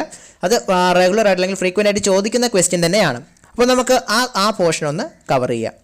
അപ്പോൾ ഇൻഡിഫറൻസ് കർവിൻ്റെ മെയിൻ പ്രോപ്പർട്ടീസ് എന്തൊക്കെയാണെന്ന് നമ്മൾ ചെക്ക് ചെയ്യുകയാണെങ്കിൽ, indifference curves are convex to the origin. കാര്യം എന്താണ്? ഇൻഡിഫറൻസ് കർവുകൾ എന്ന് പറയുന്നത് ഒറിജിനോട് ചേർന്ന്, അല്ലെങ്കിൽ ഒറിജിൻ, അതായത് നമ്മളൊരു ഗ്രാഫ് വരയ്ക്കുമ്പോൾ എക്സ് ആക്സിസും വൈ ആക്സിസും കാണും. ഈ എക്സ് ആക്സിസും വൈ ആക്സിസും കൂടി ആ ഒരു ഇൻ്റർസെക്റ്റ് ചെയ്യുന്ന പോയിന്റ് നമ്മൾ ഒ അഥവാ ഒറിജിൻ എന്നുകൊണ്ട് ഡിനോട്ട് ചെയ്യും. നമുക്ക് എല്ലാവർക്കും അതറിയാവുന്നതാണ്. അപ്പോൾ ഈ ഇൻഡിഫറൻസ് കർവ് നമ്മൾ പരിശോധിച്ചാൽ ഈ ഒറിജിൻ്റെ ഭാഗം എന്ന് പറയുന്നത് എങ്ങനെയായിരിക്കും? അതൊരു കോൺവെക്സ് ഷേപ്പ് ആയിരിക്കും. ഒറിജിൻ്റെ ഭാഗത്ത് ഇതൊരു കോൺവെക്സ് ഷേപ്പ് ആയിരിക്കും. എന്തുകൊണ്ടാണ് ഇത്തരത്തിൽ ഒറിജിൻ്റെ ഭാഗത്ത് ഒരു കോൺവെക്സ് ഷേപ്പ് വരുന്നത് എന്ന് നമ്മൾ നോക്കുകയാണ് എങ്കിൽ അതിൻ്റെ കാരണം എന്ന് പറയുന്നത് diminishing marginal rate of substitution ആണ്. നമ്മൾ നേരത്തെ പറഞ്ഞു നമ്മുടെ ഇൻഡിഫറൻസ് കർവിൻ്റെ സ്ലോപ്പ് കണക്കാക്കുന്നതിന് എന്താണെന്ന് പറയുക? മാർജിനൽ റേറ്റ് ഓഫ് സബ്സ്റ്റിറ്റ്യൂഷൻ എന്നാണ് നമ്മൾ പറയുക. ഈ marginal rate of substitution diminish ചെയ്ത്, അതായത് കുറഞ്ഞു വരുന്നത് കൊണ്ടാണ് എന്ത് സംഭവിക്കുന്നത്? ഈ ഒറിജിൻ്റെ ഭാഗം എത്തുമ്പോഴേക്കും നമ്മുടെ ഇൻഡിഫറൻസ് കർവിന് എന്ത് ഷേപ്പുള്ളത്? ഇൻഡിഫറൻസ് കർവിന് കോൺവെക്സ് ഷേപ്പ് ഉള്ളത്. ഇനി മറ്റൊരു പ്രധാനപ്പെട്ട പ്രോപ്പർട്ടിയാണ് indifference curve slope downward from left to right. Indifference കർവുകൾ എന്ന് പറയുന്നത് ലെഫ്റ്റിൽ നിന്ന് റൈറ്റിലേക്ക് ഡൗൺവേർഡ് സ്ലോപ്പ് ചെയ്താണ് കാണപ്പെടുന്നത്. ഇൻഡിഫറൻസ് കർവ് എന്ന് പറയുന്നത് എവിടെ നിന്ന് എങ്ങോട്ടേക്കാണ് ഡൗൺവേർഡ് സ്ലോപ്പ് ചെയ്ത് കാണുന്നത്? ലെഫ്റ്റിൽ നിന്ന് റൈറ്റിലേക്കാണ് അത് ഡൗൺവേർഡ് സ്ലോപ്പ് ചെയ്ത് കാണപ്പെടുന്നത്. ഏതാണ്? Indifference curve. നമ്മൾ ആദ്യം പറഞ്ഞ പ്രോപ്പർട്ടി എന്തായിരുന്നു? ഇൻഡിഫറൻസ് കർവ് എന്ന് പറയുന്നത് ഒറിജിനോട് ചേർന്ന് കോൺവെക്സ് ഷേപ്പ് ആയിരിക്കും. അതിനുള്ള കാരണം എന്തായിരുന്നു? Diminishing marginal rate of substitution ആയിരുന്നു അതിന് പിന്നിലുള്ള കാരണം എന്നാണ് നമ്മൾ പറഞ്ഞു വെച്ചത്. രണ്ടാമത് നമ്മൾ പറയുന്നു indifference curve slopes downward from left to right. അതായത് ഇൻഡിഫറൻസ് കർവ് എന്ന് പറയുന്നത് ലെഫ്റ്റിൽ നിന്ന് റൈറ്റിലേക്ക് ഒരു ഡൗൺവേർഡ് സ്ലോപ്പിലാണ് കാണുവാനായി സാധിക്കുന്നത്. ഇനി മൂന്നാമത്തെ പ്രോപ്പർട്ടിയാണ് towards right they show higher level of satisfaction. അതായത് ഇൻഡിഫറൻസ് കർവുകൾ നമ്മൾ പരിശോധിച്ചാൽ, നമ്മൾ അല്പം മുന്നേ ഇൻഡിഫറൻസ് മാപ്പിനെ പറ്റി പറഞ്ഞു, അതായത് ഫാമിലി ഓഫ് ഇൻഡിഫറൻസ് കർവ്. അതിൽ നമ്മൾ എന്തൊക്കെ കാണും? IC1, IC2, IC3, അങ്ങനെ നിരവധി ഇൻഡിഫറൻസ് കർവുകൾ നമുക്ക് കാണുവാൻ സാധിക്കും. അപ്പോൾ ഓരോ ഇൻഡിഫറൻസ് കർവും, അതായത് നമ്മൾ റൈറ്റ് സൈഡിലേക്ക് മൂവ് ചെയ്യുന്തോറും, റൈറ്റ് സൈഡിലേക്ക് മൂവ് ചെയ്യുക എന്ന് പറയുമ്പോൾ IC1 നിന്ന് IC2വിലേക്ക് പോവുക, IC2വിൽ നിന്ന് IC3യിലേക്ക് പോവുക, ഇതാണ് റൈറ്റ് വാർഡ് മൂവ്മെൻറ്റ് എന്ന് പറയുന്നത്. അതായത് നമ്മളിപ്പോൾ ബുക്ക് അല്ലെങ്കിൽ നമ്മളിപ്പോൾ ഡയഗ്രം നോക്കിയാൽ അതിൻ്റെ റൈറ്റ് സൈഡ് ഓബിയസ്ലി അത് മുകളിലേക്ക് പോകുന്നതിനെയാണ് നമ്മൾ റൈറ്റ് സൈഡ് എന്ന് പറയുന്നത്. അപ്പോൾ അത്തരത്തിലേക്ക് പോകുന്തോറും കൂടുതൽ സാറ്റിസ്ഫാക്ഷനാണ് കാണുന്നത്. ഞാൻ നേരത്തെ ഇൻട്രോയിൽ പറഞ്ഞ പോലെ IC1ലുള്ളതിനേക്കാൾ കൂടുതൽ സാറ്റിസ്ഫാക്ഷൻ ആയിരിക്കും IC2വിൽ കിട്ടുക. IC2വിൽ കിട്ടുന്നതിനേക്കാൾ സാറ്റിസ്ഫാക്ഷൻ ആയിരിക്കും IC3യിൽ നമുക്ക് കിട്ടുക. അതുകൊണ്ട് തന്നെ ടുവാർഡ്സ് റൈറ്റ് ദേ എന്ന് പറഞ്ഞാൽ indifference curve show higher level of satisfaction. അപ്പോൾ റൈറ്റ് സൈഡിലേക്ക് പോകുന്തോറും നമുക്ക് കിട്ടുന്ന സാറ്റിസ്ഫാക്ഷൻ്റെ അളവും എന്ത് ചെയ്തുകൊണ്ടേയിരിക്കും? കൂടി തന്നെ ഇരിക്കും. അടുത്ത പ്രധാനപ്പെട്ട ഒരു പ്രോപ്പർട്ടിയാണ് indifference curves do not intersect each other. Indifference കർവുകൾ എന്ത് ചെയ്യില്ല? പരസ്പരം കൂട്ടിമുട്ടില്ല. നമ്മുടെ IC1 എടുത്താലും IC2 എടുത്താലും IC3 എടുത്താലും ഇതൊന്നും എന്ത് ചെയ്യില്ല? പരസ്പരം കൂട്ടിമുട്ടാറില്ല. അത് C ഷേപ്പിൽ തന്നെ കാണാനായിട്ട് നമുക്ക് സാധിക്കും. അല്ലെങ്കിൽ ഒറിജിനോട് ചേർന്ന് കോൺവെക്സ് ഷേപ്പിൽ തന്നെ ആയിരിക്കും അത് പോവുക. അപ്പോൾ പരസ്പരം എന്ത് ചെയ്യില്ല? ഇൻ്റർസെക്റ്റ് ചെയ്യില്ല, അല്ലെങ്കിൽ കൂട്ടിമുട്ടില്ല. അടുത്ത പ്രധാനമായിട്ടുള്ള ഒരു പ്രോപ്പർട്ടിയാണ് group of indifference curve is called indifference map. ഞാൻ അല്പം മുന്നേ പറഞ്ഞതേ ഉള്ളൂ. ഇത്തരത്തിലുള്ള ഇൻഡിഫറൻസ് കർവുകളുടെ ആ ഒരു ഗ്രൂപ്പ് അല്ലെങ്കിൽ ആ ഒരു ഫാമിലിയെയാണ് നമ്മൾ എന്ന് പറയുക? ഇൻഡിഫറൻസ് മാപ്പ് എന്ന് നമ്മൾ പറയുക. അപ്പോൾ നമ്മൾ ഇൻഡിഫറൻസ് കർവിൻ്റെ പ്രധാനമായിട്ട് പറഞ്ഞ പ്രോപ്പർട്ടീസ് എന്തായിരുന്നു? ഒന്നെന്ന് പറയുന്നത് ഇൻഡിഫറൻസ് കർവുകൾ എന്ന് പറയുന്നത് ഒറിജിനോട് ചേർന്ന് കോൺവെക്സ് ഷേപ്പ് ആയിരിക്കും. എന്തുകൊണ്ടാണ് ഒറിജിനോട് ചേർന്ന് ഇവയ്ക്ക് കോൺവെക്സ് ഷേപ്പ് വരുന്നതെന്ന് വെച്ചാൽ അതിൻ്റെ കാരണം അതൊരു diminishing marginal rate of substitution ഉള്ളത് കൊണ്ടാണെന്ന് പറഞ്ഞു. രണ്ടാമത് നമ്മൾ പറഞ്ഞത് ഇൻഡിഫറൻസ് കർവ് എന്ന് പറഞ്ഞ സ്ലോപ്പ് എന്ന് പറയുന്നത് ലെഫ്റ്റിൽ നിന്ന് റൈറ്റിലേക്ക് ഡൗൺവേർഡ് ആയിട്ടായിരിക്കും കാണപ്പെടുക എന്ന് നമ്മൾ പറഞ്ഞു. അതുപോലെ നമ്മൾ പറഞ്ഞത് ടുവേർഡ്സ് റൈറ്റ് വലതുവശത്തേക്ക് പോകുന്തോറും, അതായത് IC1 നിന്ന് IC2 പോകുന്തോറും, IC2 നിന്ന് IC3 പോകുന്തോറും, അങ്ങനെ വലതുവശത്തേക്ക് പോകുന്തോറും സാറ്റിസ്ഫാക്ഷൻ ലെവൽ എന്തായിരിക്കും? ഹയർ ലെവൽ ഓഫ് സാറ്റിസ്ഫാക്ഷൻ ആയിരിക്കും നമുക്ക് അതിൽ നിന്ന് കിട്ടുക എന്ന് നമ്മൾ പറഞ്ഞു. അതിനുശേഷം പറഞ്ഞത് ഇൻഡിഫറൻസ് കർവുകൾ എന്ത് ചെയ്യില്ല? പരസ്പരം കൂട്ടിമുട്ടാറില്ല. Indifference curve do not intersect each other എന്ന് നമ്മൾ പറഞ്ഞു. അതിനുശേഷം നമ്മൾ പറഞ്ഞത് ഗ്രൂപ്പ് ഓഫ് ഇൻഡിഫറൻസ് കർവിനെ നമുക്ക് എന്തെന്ന് വിളിക്കാം? ഇൻഡിഫറൻസ് മാപ്പ് എന്ന് നമുക്ക് വിളിക്കുവാനായി സാധിക്കും എന്ന് നമ്മൾ പറഞ്ഞു. ഇനി നമ്മൾ അടുത്തതായിട്ട് പറയാൻ പോകുന്ന കോൺസെപ്റ്റാണ് യൂട്ടിലിറ്റി. എന്താണ് യൂട്ടിലിറ്റി എന്ന് നമ്മൾ നോക്കുകയാണ് എങ്കിൽ സിമ്പിളായിട്ട് പറഞ്ഞാൽ one satisfying capacity of a commodity is called utility. അതായത് നമുക്ക് ആവശ്യങ്ങൾ നിറവേറ്റുന്നതിന് വേണ്ടിയിട്ട് നമുക്ക് സഹായകരമാകുന്ന ഒന്നിനെയാണ് നമ്മൾ എന്തെന്ന് പറയുക? യൂട്ടിലിറ്റി എന്ന് പറയുക. അപ്പോൾ വൺ സാറ്റിസ്ഫൈയിങ് കപ്പാസിറ്റി, നമ്മുടെ ആവശ്യങ്ങളെ നിറവേറ്റുന്നതിന് വേണ്ടിയിട്ട് അല്ലെങ്കിൽ നമ്മുടെ വാൻസിനെ നമുക്ക് സാറ്റിസ്ഫൈ ചെയ്യാനായിട്ട് സാധിക്കുന്നതിനുള്ള ഒരു കമ്മോഡിറ്റിയുടെ കപ്പാസിറ്റിയെയാണ് നമ്മൾ എന്തെന്ന് പറയുക? യൂട്ടിലിറ്റി അല്ലെങ്കിൽ ഉപയുക്തത എന്ന് നമ്മൾ പറയുക. അപ്പോൾ ഈ യൂട്ടിലിറ്റി എന്ന് പറയുന്ന കോൺസെപ്റ്റ് എന്ന് പറയുന്നത് അതൊരു ബിഹേവിയറൽ കോൺസെപ്റ്റാണ്. അതായത് നമുക്ക് ഓരോരുത്തർക്കും ഓരോ വസ്തുവിൽ നിന്നും കിട്ടുന്ന യൂട്ടിലിറ്റി അല്ലെങ്കിൽ ഉപയുക്തത എന്ന് പറയുന്നത് വ്യത്യാസപ്പെട്ടിരിക്കും. അതിപ്പോൾ ഉദാഹരണമായിട്ട് പറയുകയാണെങ്കിൽ നമ്മളിപ്പോൾ ദാഹിച്ചിരിക്കുന്ന ഒരു സമയത്താണ് നമ്മളിപ്പോൾ നാരങ്ങ വെള്ളം അല്ലെങ്കിൽ മോര് കുടിക്കുന്നതെങ്കിൽ നമുക്ക് അതിൽ നിന്നും കിട്ടുന്നതെന്ന് പറയുന്നത് വളരെ കൂടുതലായിട്ടുള്ള ഒരു ഉപയുക്തത അല്ലെങ്കിൽ യൂട്ടിലിറ്റി ആയിരിക്കും. കാരണം നമ്മൾ ദാഹിച്ചിരിക്കുമ്പോൾ നമുക്ക് അല്പം മോര് കിട്ടുകയാണെങ്കിൽ നമ്മൾ എന്ത് ചെയ്യും? നമ്മൾ കുടിക്കുമ്പോൾ നമുക്ക് അതിൽ നിന്ന് കിട്ടുന്ന ആ ഒരു ഉന്മേഷം അല്ലെങ്കിൽ അതിൻ്റെ നിന്ന് നമുക്ക് കിട്ടുന്ന ആ ഒരു ഉപയുക്തത അല്ലെങ്കിൽ യൂട്ടിലിറ്റി എന്ന് പറയുന്നത് കൂടുതലായിരിക്കും. പക്ഷേ നമ്മൾ അത്യാവശ്യം ഭക്ഷണമൊക്കെ കഴിച്ച് നമുക്ക് വലിയ ദാഹമൊന്നും തോന്നാത്തൊരു സമയത്താണ് നമ്മൾ കുടിക്കുന്നതെങ്കിൽ നമുക്ക് അത്രത്തോളം ഒരു ഉപയുക്തത തോന്നുകയില്ല. അതാണ് നമ്മൾ ഒരു കമ്മോഡിറ്റിയിൽ നിന്ന് നമുക്ക് കിട്ടുന്ന അതിൻ്റെ ആ ഒരു സാറ്റിസ്ഫൈയിങ് കപ്പാസിറ്റിയെയാണ് നമ്മൾ എന്തെന്ന് പറയുക? യൂട്ടിലിറ്റി എന്ന് നമ്മൾ പറയുക. ഈ യൂട്ടിലിറ്റി എന്ന് പറയുന്ന കോൺസെപ്റ്റ് നമ്മൾ പ്രധാനമായിട്ട് ഉപയോഗിക്കുന്നത് മാർജിനൽ കോൺസെപ്റ്റായിട്ടും അതോടൊപ്പം ടോട്ടൽ കോൺസെപ്റ്റായിട്ട് നമ്മൾ ഉപയോഗിക്കാറുണ്ട് അതിൻ്റെ ഒരു ജനറലൈസേഷന് വേണ്ടിയിട്ട്. പക്ഷേ കൂടുതലായി നമ്മൾ ഉപയോഗിക്കുന്നത് അതിൻ്റെ മാർജിനൽ കോൺസെപ്റ്റാണ്. അതായത് മാർജിനൽ യൂട്ടിലിറ്റിയാണ് നമ്മൾ കൂടുതലായിട്ട് ഉപയോഗിക്കുന്നത്. എന്താണ് ഈ ഒരു മാർജിനൽ യൂട്ടിലിറ്റി അല്ലെങ്കിൽ മാർജിനൽ കോൺസെപ്റ്റ് എന്ന് പറഞ്ഞാൽ നമുക്ക് എക്സ്ട്രാ കിട്ടുന്നതനുസരിച്ച് നമുക്ക് കിട്ടുന്ന യൂട്ടിലിറ്റിയിൽ എന്തെങ്കിലും മാറ്റം വരുമോ എന്ന് നമ്മൾ നോക്കുന്നതാണ് ഈ ഒരു മാർജിനൽ യൂട്ടിലിറ്റി എന്ന് പറയുന്ന അല്ലെങ്കിൽ മാർജിനൽ കോൺസെപ്റ്റ് എന്ന് പറയുന്നത്. യൂട്ടിലിറ്റിയുടെ മാർജിനൽ വേർഷൻ ആണ് മാർജിനൽ യൂട്ടിലിറ്റി എന്ന് നമ്മൾ പറയുന്നത്. അതായത് the satisfaction get out of the consumption of extra unit of a commodity. അതായത് എനിക്കിപ്പോൾ കൂടുതൽ എനിക്ക് ലഭിക്കുമ്പോൾ എനിക്ക് അതിൽ നിന്നും കിട്ടുന്ന ആ ഒരു സാറ്റിസ്ഫാക്ഷൻ്റെ അളവിൽ എന്ത് വരും? ഒരു കുറവ് വരാനായിട്ടുള്ള സാധ്യതയുണ്ട്. നമുക്കത് മനസ്സിലാക്കാൻ സാധിക്കുന്നത് ഏതിലൂടെ പഠിക്കുമ്പോഴാണ്? നമ്മൾ ആ ഒരു മാർജിനൽ യൂട്ടിലിറ്റി പഠിക്കുമ്പോഴാണ് നമുക്ക് ആ ഒരു ഡിമിനിഷിങ് മാർജിനൽ യൂട്ടിലിറ്റി എന്ന് പറയുന്ന ആ ഒരു വസ്തുത നമുക്ക് മനസ്സിലാക്കുവാനായിട്ട് സാധിക്കുന്നത്. അത് എന്താണ് നോക്കുകയാണ് എങ്കിൽ ഇപ്പോൾ ഈ മോരിൻ്റെ കാര്യം തന്നെ നമ്മൾ പറഞ്ഞു. നമ്മൾ ദാഹിച്ചിരുന്ന സമയമായപ്പോഴേക്കും നമുക്ക് അല്പം മോര് കിട്ടി, നമ്മൾ മോര് കുടിച്ചു. ആദ്യം നമ്മൾ ഒരു ഗ്ലാസ് മോര് കുടിച്ചു, അത് കഴിഞ്ഞ് നമ്മൾ രണ്ടാമത്തെ ഗ്ലാസ് മോര് കുടിച്ചു, മൂന്നാമത്തെ കുടിച്ചു, നാലാമത്തെ കുടിച്ചു. പക്ഷെ നമുക്ക് ആദ്യത്തെ ആ ഒരു ഗ്ലാസ് മോര് കുടിക്കുന്നതിൽ നിന്ന് കിട്ടിയ ആ ഒരു സാറ്റിസ്ഫാക്ഷൻ അല്ലെങ്കിൽ അതിൽ നിന്ന് കിട്ടിയ ആ ഒരു ഉന്മേഷം നമ്മൾ പിന്നീടുള്ള രണ്ടാമത്തെയോ മൂന്നാമത്തെയോ നാലാമത്തെയോ ഗ്ലാസ് മോര് കുടിക്കുമ്പോൾ നമുക്ക് കിട്ടില്ല. കാര്യം എന്താണ്? നമുക്ക് ആ ഒരു സമയത്ത് ഇത്തിരി വെള്ളം എന്തായിരുന്നു അല്ലെങ്കിൽ ഇപ്പോൾ പാനീയങ്ങൾ എന്തെങ്കിലും അത്ര അത്യാവശ്യമായിരുന്ന സമയമായിരുന്നു. അതുകൊണ്ട് നമ്മൾ ആദ്യത്തെ തവണ നമ്മൾ അത് കൺസ്യൂം ചെയ്തപ്പോൾ നമുക്ക് കിട്ടുക എന്ന് പറയുന്ന ആ ഒരു സാറ്റിസ്ഫാക്ഷൻ എന്ന് പറയുന്നത് പിന്നീട് നമുക്ക് കുടിക്കുമ്പോൾ ലഭിക്കാറില്ല. ഇതാണ് ഡിമിനിഷിങ് മാർജിനൽ യൂട്ടിലിറ്റി എന്ന് പറയുന്ന കോൺസെപ്റ്റ് എന്ന് പറയുന്നത്. ഇത് നമ്മുടെ മാർജിനൽ യൂട്ടിലിറ്റിയുമായിട്ട് ബന്ധപ്പെട്ട് വരുന്നതാണ്. മാർജിനൽ യൂട്ടിലിറ്റി എന്ന് പറയുന്നത് എന്താണ്? Consumption of an extra unit of കമ്മോഡിറ്റിയിൽ നിന്ന് കിട്ടുന്നതാണ് ഇതെന്ന് പറയുന്നത്. അതിൽ നിന്ന് കിട്ടുന്ന യൂട്ടിലിറ്റിയാണ് മാർജിനൽ യൂട്ടിലിറ്റി എന്ന് പറയുന്നത്. അതായത് ഒരു കമ്മോഡിറ്റി അല്ലെങ്കിൽ ഒരു സാധനത്തിൻ്റെ ഒരു എക്സ്ട്രാ യൂണിറ്റ് നമ്മൾ ഉപയോഗിക്കുമ്പോൾ അതിൽ നിന്ന് നമുക്ക് കിട്ടുന്ന സാറ്റിസ്ഫാക്ഷനാണ് അഡീഷണൽ യൂണിറ്റ് കിട്ടുന്നതാണ് മാർജിനൽ കോൺസെപ്റ്റ് എന്ന് പറയുന്നത്. മാർജിനൽ യൂട്ടിലിറ്റി, മാർജിനൽ എന്ന് പറയുന്ന ആ ഒരു കോൺസെപ്റ്റ് അതിപ്പോൾ യൂട്ടിലിറ്റി മാത്രമല്ല, മാർജിനൽ എന്ന് പറയുന്നത് നമ്മളിനി അങ്ങോട്ട് ഡിസ്കസ് ചെയ്യുന്ന ഇക്കണോമിക് ടേംസിലെല്ലാം ഈ ഒരു മാർജിനൽ കോൺസെപ്റ്റും ടോട്ടൽ കോൺസെപ്റ്റും ഒക്കെ നമുക്ക് കാണുവാൻ പറ്റും.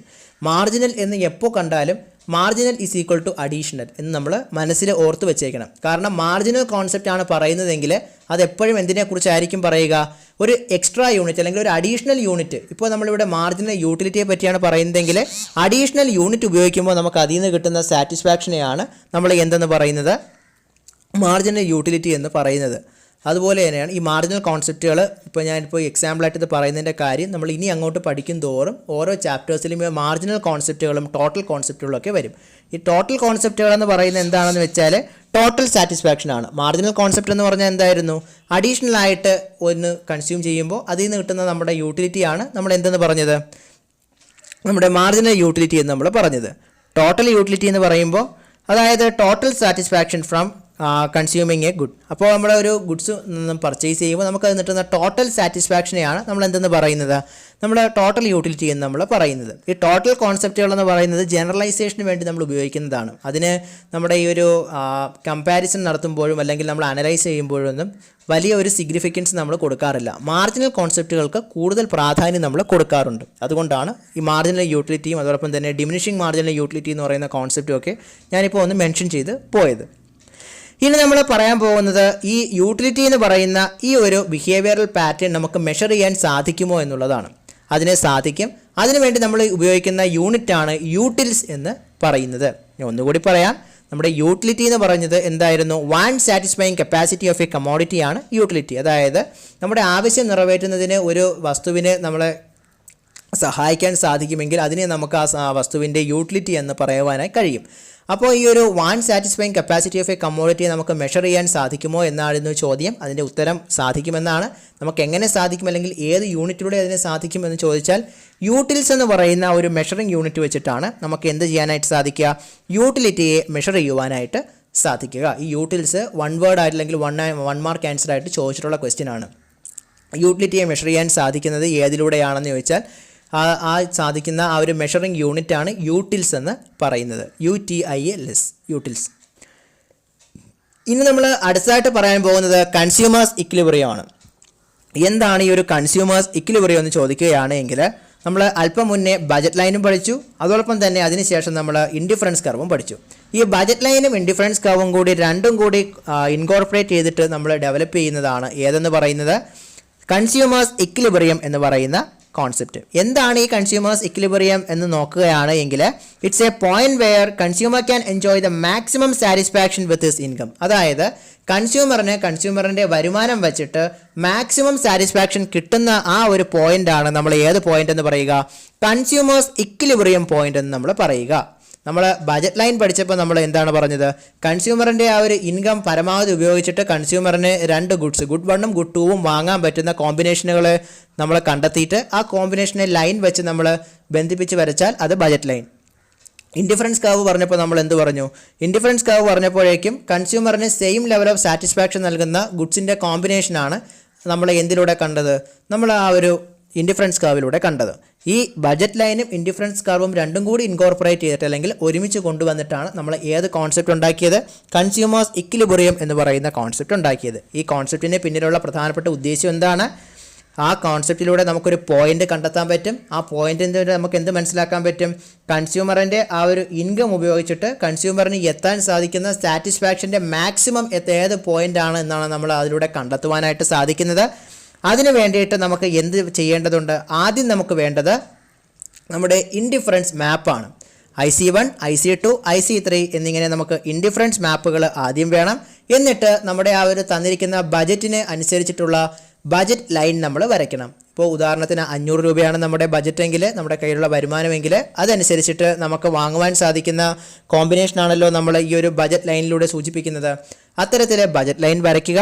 അങ്ങനെ ബജറ്റ് ലൈൻ വരയ്ക്കുമ്പോൾ ആ ബജറ്റ് ലൈനും നമ്മുടെ ഇൻഡിഫറൻസ് കർവിലെ ഏതെങ്കിലും ഒരു ഇൻഡിഫറൻസ് കർവുമായിട്ട് എന്ത് ചെയ്യും, ടാൻജൻറ്റ് ചെയ്യും. ആ ടാൻജൻറ്റ് ചെയ്യപ്പെടുന്ന പോയിൻ്റാണ് ഏത് പോയിൻ്റ് എന്ന് പറയുന്നത്, കൺസ്യൂമേഴ്സ് ഇക്വിലിബ്രിയം പോയിന്റ് എന്ന് പറയുന്നത്. ആ കൺസ്യൂമേഴ്സ് ഇക്വിലിബ്രിയം പോയിന്റ് എന്ന് പറയുന്ന ആ ഒരു പോയിന്റിൻ്റെ പ്രത്യേകത എന്താണെന്ന് നോക്കുകയാണ് എങ്കിൽ ആ ഒരു പോയിന്റിൽ വെച്ചിട്ടായിരിക്കും കൺസ്യൂമറിൻ്റെ ഗിവൺ ലെവൽ ഓഫ് ഇൻകം വെച്ചിട്ട് മാക്സിമം സാറ്റിസ്ഫാക്ഷൻ കിട്ടുന്നത്.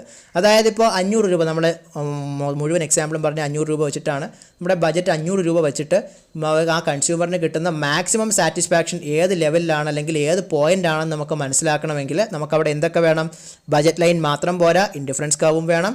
അപ്പോൾ ഈ ബജറ്റ് ലൈനും ഇൻഡിഫറൻസ് കർവും ആകുമ്പോൾ നമ്മുടെ ബജറ്റ് ലൈനിൻ്റെ സ്ലോപ്പ് അതേതാണ്, P1/P2. ഇൻഡിഫറൻസ് കർവിൻ്റെ സ്ലോപ്പ് ഏതായിരുന്നു, Δx2/Δx1. അപ്പോൾ ഈ P1/P2 is equal to delta X2 by delta X1. അതായത് ബജറ്റ് ലൈൻ്റെ സ്ലോപ്പും ഇൻഡിഫറൻസ് കർവിൻ്റെ സ്ലോപ്പും സെയിം ആകുന്ന ആ ഒരു പോയിന്റിലായിരിക്കും കൺസ്യൂമറിൻ്റെ സാറ്റിസ്ഫാക്ഷൻ എന്ത് ചെയ്യുക, മാക്സിമം ലെവലിൽ ആവുക. ഈ ഒരു ലെവലിനെയാണ് നമ്മൾ എന്തെന്ന് പറയുന്നത്, കൺസ്യൂമേഴ്സ് ഇക്വിലിബ്രിയം എന്ന് പറയുന്നത്. അപ്പോൾ ഇന്നത്തെ ക്ലാസ് എന്ന് പറയുന്നത് അല്പം ലെങ്തി ആയിട്ടുള്ളൊരു ക്ലാസ് ആയിരുന്നു. കാരണം അല്പം റിലേറ്റഡ് കോൺസെപ്റ്റ് ആയതുകൊണ്ട് സ്പ്ലിറ്റ് ചെയ്തെടുത്താൽ അത് കൂടുതലായിട്ട് പിന്നെ നിങ്ങൾക്ക് കൺഫ്യൂഷൻ ഉണ്ടാക്കും എന്നുള്ളത് കൊണ്ടാണ് ഒറ്റ സ്ട്രെച്ചിൽ തന്നെ ഇത്രയും ടോപ്പിക്ക് നമ്മൾ കവർ ചെയ്തത്. അപ്പോൾ ഇന്നത്തെ ക്ലാസ്സിൽ നമ്മൾ ഏതൊക്കെ പോർഷനാണ് ചർച്ച ചെയ്തത്? ആദ്യം പറഞ്ഞത് ബജറ്റ് സെറ്റിനെ പറ്റിയിട്ടായിരുന്നു. ബജറ്റ് സെറ്റ് നമ്മൾ പറഞ്ഞതിന് ശേഷമാണ് നമ്മൾ എന്തിനെ പറ്റി നോക്കിയത്, നമ്മൾ ബജറ്റ് സെറ്റിൽ കൺസ്ട്രെയിൻറ്റ് ഉണ്ടാകുന്നു, അതിനെ ബജറ്റ് കൺസ്ട്രെയിൻ്റ് ആണെന്ന് മനസ്സിലാക്കിയത്. അതിനുശേഷം നമ്മൾ ബജറ്റ് ലൈനെ പറ്റി പറഞ്ഞു. കാരണം നമ്മുടെ ഇൻകം കംപ്ലീറ്റ് ആയിട്ട് യൂസ് ചെയ്തിട്ട് നമുക്ക് വാങ്ങാൻ പറ്റുന്ന ആ ഒരു ഗുഡിൻ്റെ കോമ്പിനേഷൻ എല്ലാം കണക്ട് ചെയ്ത് നമ്മൾ വരച്ചാൽ അത് ബജറ്റ് ലൈൻ ആവുമെന്ന് പറഞ്ഞു. ബജറ്റ് ലൈൻ പറഞ്ഞപ്പോൾ നമ്മളവിടെ ഹൊറിസോണ്ടൽ ഇൻ്റർസെപ്റ്റിനെയും വെർട്ടിക്കൽ ഇൻ്റർസെപ്റ്റിനെയും പറഞ്ഞു. അതോടൊപ്പം തന്നെ ആ സ്ലോപ്പിനെ പറ്റി പറഞ്ഞു. -P1/P2 വെച്ചാണ് സ്ലോപ്പ് കണ്ടെത്തുന്നത് നമ്മൾ പറഞ്ഞു. അതിനുശേഷം നമ്മൾ പറഞ്ഞത് ബജറ്റ് സെറ്റിൽ വരുന്ന ചേഞ്ചസിനെ പറ്റിയിട്ടാണ്. ബജറ്റ് സെറ്റിൽ ചേഞ്ചസ് വരുത്തണമെങ്കിൽ അതിന് ആരൊക്കെ മാത്രമേ സാധിക്കുകയുള്ളൂ എന്ന് നമ്മൾ പറഞ്ഞു. ഒന്നുകിൽ അതിനെ മാറ്റാനായിട്ട് ഇൻകത്തിൽ വരുന്ന ചേഞ്ചുകളൊക്കെ നമുക്ക് സാധിക്കും, അതല്ലെങ്കിൽ പിന്നെ പ്രൈസിലുണ്ടാകുന്ന ചേഞ്ചുകൾക്ക് സാധിക്കുമെന്ന് പറഞ്ഞു. ഇൻകത്തിൽ ചേഞ്ച് ചെയ്താൽ എന്ത് സംഭവിക്കാം, ഇൻകം കൂടിയാൽ ബജറ്റ് ലൈനും റൈറ്റ് വാഡ് ഷിഫ്റ്റ് ചെയ്യും അല്ലെങ്കിൽ അപ്പ് വാഡ് ഷിഫ്റ്റ് ചെയ്യും. ഇൻകം കുറയുകയാണെങ്കിൽ എന്ത് പറ്റും, അവിടുത്തെ ബജറ്റ് ലൈൻ എന്ന് പറയുന്നത് ഡൗൺ വാഡ് ഷിഫ്റ്റ് ചെയ്യും. അതിനുശേഷം നമ്മൾ പറഞ്ഞത് കമ്മോഡിറ്റി പ്രൈസിൽ വരുന്ന ചേഞ്ച് എങ്ങനെയാണ് നമ്മുടെ ബജറ്റ് സെറ്റിനെ ബാധിക്കുക എന്നുള്ളതായിരുന്നു. അതെങ്ങനെയാണെന്ന് നോക്കിയപ്പോൾ നമ്മൾ കണ്ടു അതെങ്ങനെയാണ് വരിക, പ്രൈസ് കൂടുകയാണെങ്കിൽ നമുക്ക് മുൻപ് വാങ്ങി അത്രത്തോളം സാധനം വാങ്ങാൻ സാധിക്കാത്തതുകൊണ്ട് തന്നെ ബജറ്റ് ലൈൻ ലെഫ്റ്റ് വാഡ് ഷിഫ്റ്റ് ചെയ്യും. പ്രൈസ് കുറയുകയാണെങ്കിൽ നമ്മുടെ പണത്തിൻ്റെ മൂല്യം കൂടും, നമുക്ക് കൂടുതൽ സാധനങ്ങൾ ഇപ്പോൾ വാങ്ങാൻ പറ്റും നമ്മുടെ ആ ഒരു ഗിവൺ ആയിട്ടുള്ള ഇൻകം വെച്ചിട്ട്. അപ്പോൾ നമുക്ക് ആ ഒരു ബജറ്റ് ലൈൻ അല്ലെങ്കിൽ ആ ഒരു ബജറ്റ് സെറ്റിലും എന്ത് തന്നെ സംഭവിക്കുകയാണ് ചെയ്യുന്നത്, അത് റൈറ്റ് വാഡ് ഷിഫ്റ്റ് ചെയ്യുകയാണ് ചെയ്യുന്നത്. അതിനുശേഷം നമ്മൾ കണ്ടത് മൊണോട്ടോണിക് പ്രിഫറൻസിനെ പറ്റിയിട്ടായിരുന്നു. മൊണോട്ടോണിക് പ്രിഫറൻസ് നമ്മൾ പറഞ്ഞു more of at least one good not less of other. അതായത് 0-നേക്കാൾ കൂടുതലാകുകയും വേണം രണ്ട് ഗുഡ്സും, അതോടൊപ്പം തന്നെ മറ്റ് ബണ്ടിലുള്ളതിനേക്കാൾ കൂടുതലായിരിക്കുകയും വേണം. അതാണ് നമ്മൾ മൊണോട്ടോണിക് പ്രിഫറൻസിൽ ഡിസ്കസ് ചെയ്തത്. അതിനുശേഷം നമ്മൾ പറഞ്ഞതാണ് ഇൻഡിഫറൻസ് കർവുകളെ പറ്റിയിട്ട്. ഇൻഡിഫറൻസ് കർവ് നമ്മൾ പറഞ്ഞപ്പോൾ പറഞ്ഞു കൺസ്യൂമേഴ്സിന് സെയിം ലെവൽ ഓഫ് സാറ്റിസ്ഫാക്ഷൻ നൽകുന്ന കോമ്പിനേഷൻ ഓഫ് 2 ഗുഡ്സ് ആണ് നമ്മൾ ഇൻഡിഫറൻസ് കർവിൽ കാണുന്നത്. ഇതിൻ്റെ സ്ലോപ്പ് എന്ന് പറയുന്നത് MRS അഥവാ മാർജിനൽ റേറ്റ് ഓഫ് സബ്സ്റ്റിറ്റ്യൂഷൻ ആയിരിക്കും. അതായത് rate at which one commodity is being substituted to get another. അതിൻ്റെ പ്രോപ്പർട്ടീസ് നമ്മൾ പറഞ്ഞു, മെയിനായിട്ടുള്ള പ്രോപ്പർട്ടീസ് ഏതൊക്കെയാണെന്ന് നമ്മൾ കണ്ടു. അതിനുശേഷം നമ്മൾ യൂട്ടിലിറ്റി എന്ന് പറയുന്ന കോൺസെപ്റ്റ് ചെക്ക് ചെയ്തു. അപ്പോൾ നമ്മൾ പറഞ്ഞു want satisfying capacity of a കമ്മോഡിറ്റിയാണ് യൂട്ടിലിറ്റി എന്ന് പറഞ്ഞു. അതിനുശേഷമാണ് നമ്മൾ അവസാനം ആ ഒരു കൺസ്യൂമേഴ്സ് ഇക്വിലിബ്രിയം കോൺസെപ്റ്റിനെ പറ്റി കണ്ടത്. കൺസ്യൂമേഴ്സ് ഇക്വിലിബ്രിയത്തിൽ നമ്മൾ പറഞ്ഞു അവിടെ നമ്മൾ പ്രാധാന്യം കൊടുക്കുന്നത് ഏതിനൊക്കെയായിരുന്നു, ബജറ്റ് ലൈനും ഉണ്ട്, അതോടൊപ്പം തന്നെ ഇൻഡിഫറൻസ് കർവും ഉണ്ട്. ആ ബജറ്റ് ലൈനും ഇൻഡിഫറൻസ് കർവും തമ്മിൽ ടാൻജൻറ്റ് ചെയ്യുന്ന ആ ഒരു പോയിന്റിലായിരിക്കും ഗിവൺ ലെവൽ ഓഫ് ഇൻകം വെച്ചിട്ട് കൺസ്യൂമറിൻ്റെ സാറ്റിസ്ഫാക്ഷൻ മാക്സിമം ആകുന്നതെന്ന് നമ്മൾ പറഞ്ഞു. അപ്പോൾ ഇന്നത്തെ ഈ ക്ലാസ്സിൽ ഡിസ്കസ് ചെയ്ത ഈ ടോപ്പിക്കുകളിൽ നിങ്ങൾക്ക് എന്തെങ്കിലും സംശയം ഉണ്ടെങ്കിൽ ദയവായിട്ട് കമൻറ്റ് സെക്ഷനിൽ കമൻറ്റായിട്ട് രേഖപ്പെടുത്തുക. അതോടൊപ്പം തന്നെ വിദ്യാസാറിലെ കൂടുതൽ ഓൺലൈൻ ക്ലാസ്സുകൾ ലഭ്യമാകുന്നതിനായിട്ട് വിദ്യാസാറിൻ്റെ ഈ ഒരു യൂട്യൂബ് ചാനൽ സബ്സ്ക്രൈബ് ചെയ്യുക. അതോടൊപ്പം ബെല്ലൈക്കൺ കൂടി എനേബിൾ ചെയ്യാനായിട്ട് ശ്രമിക്കുക. Thanks for watching.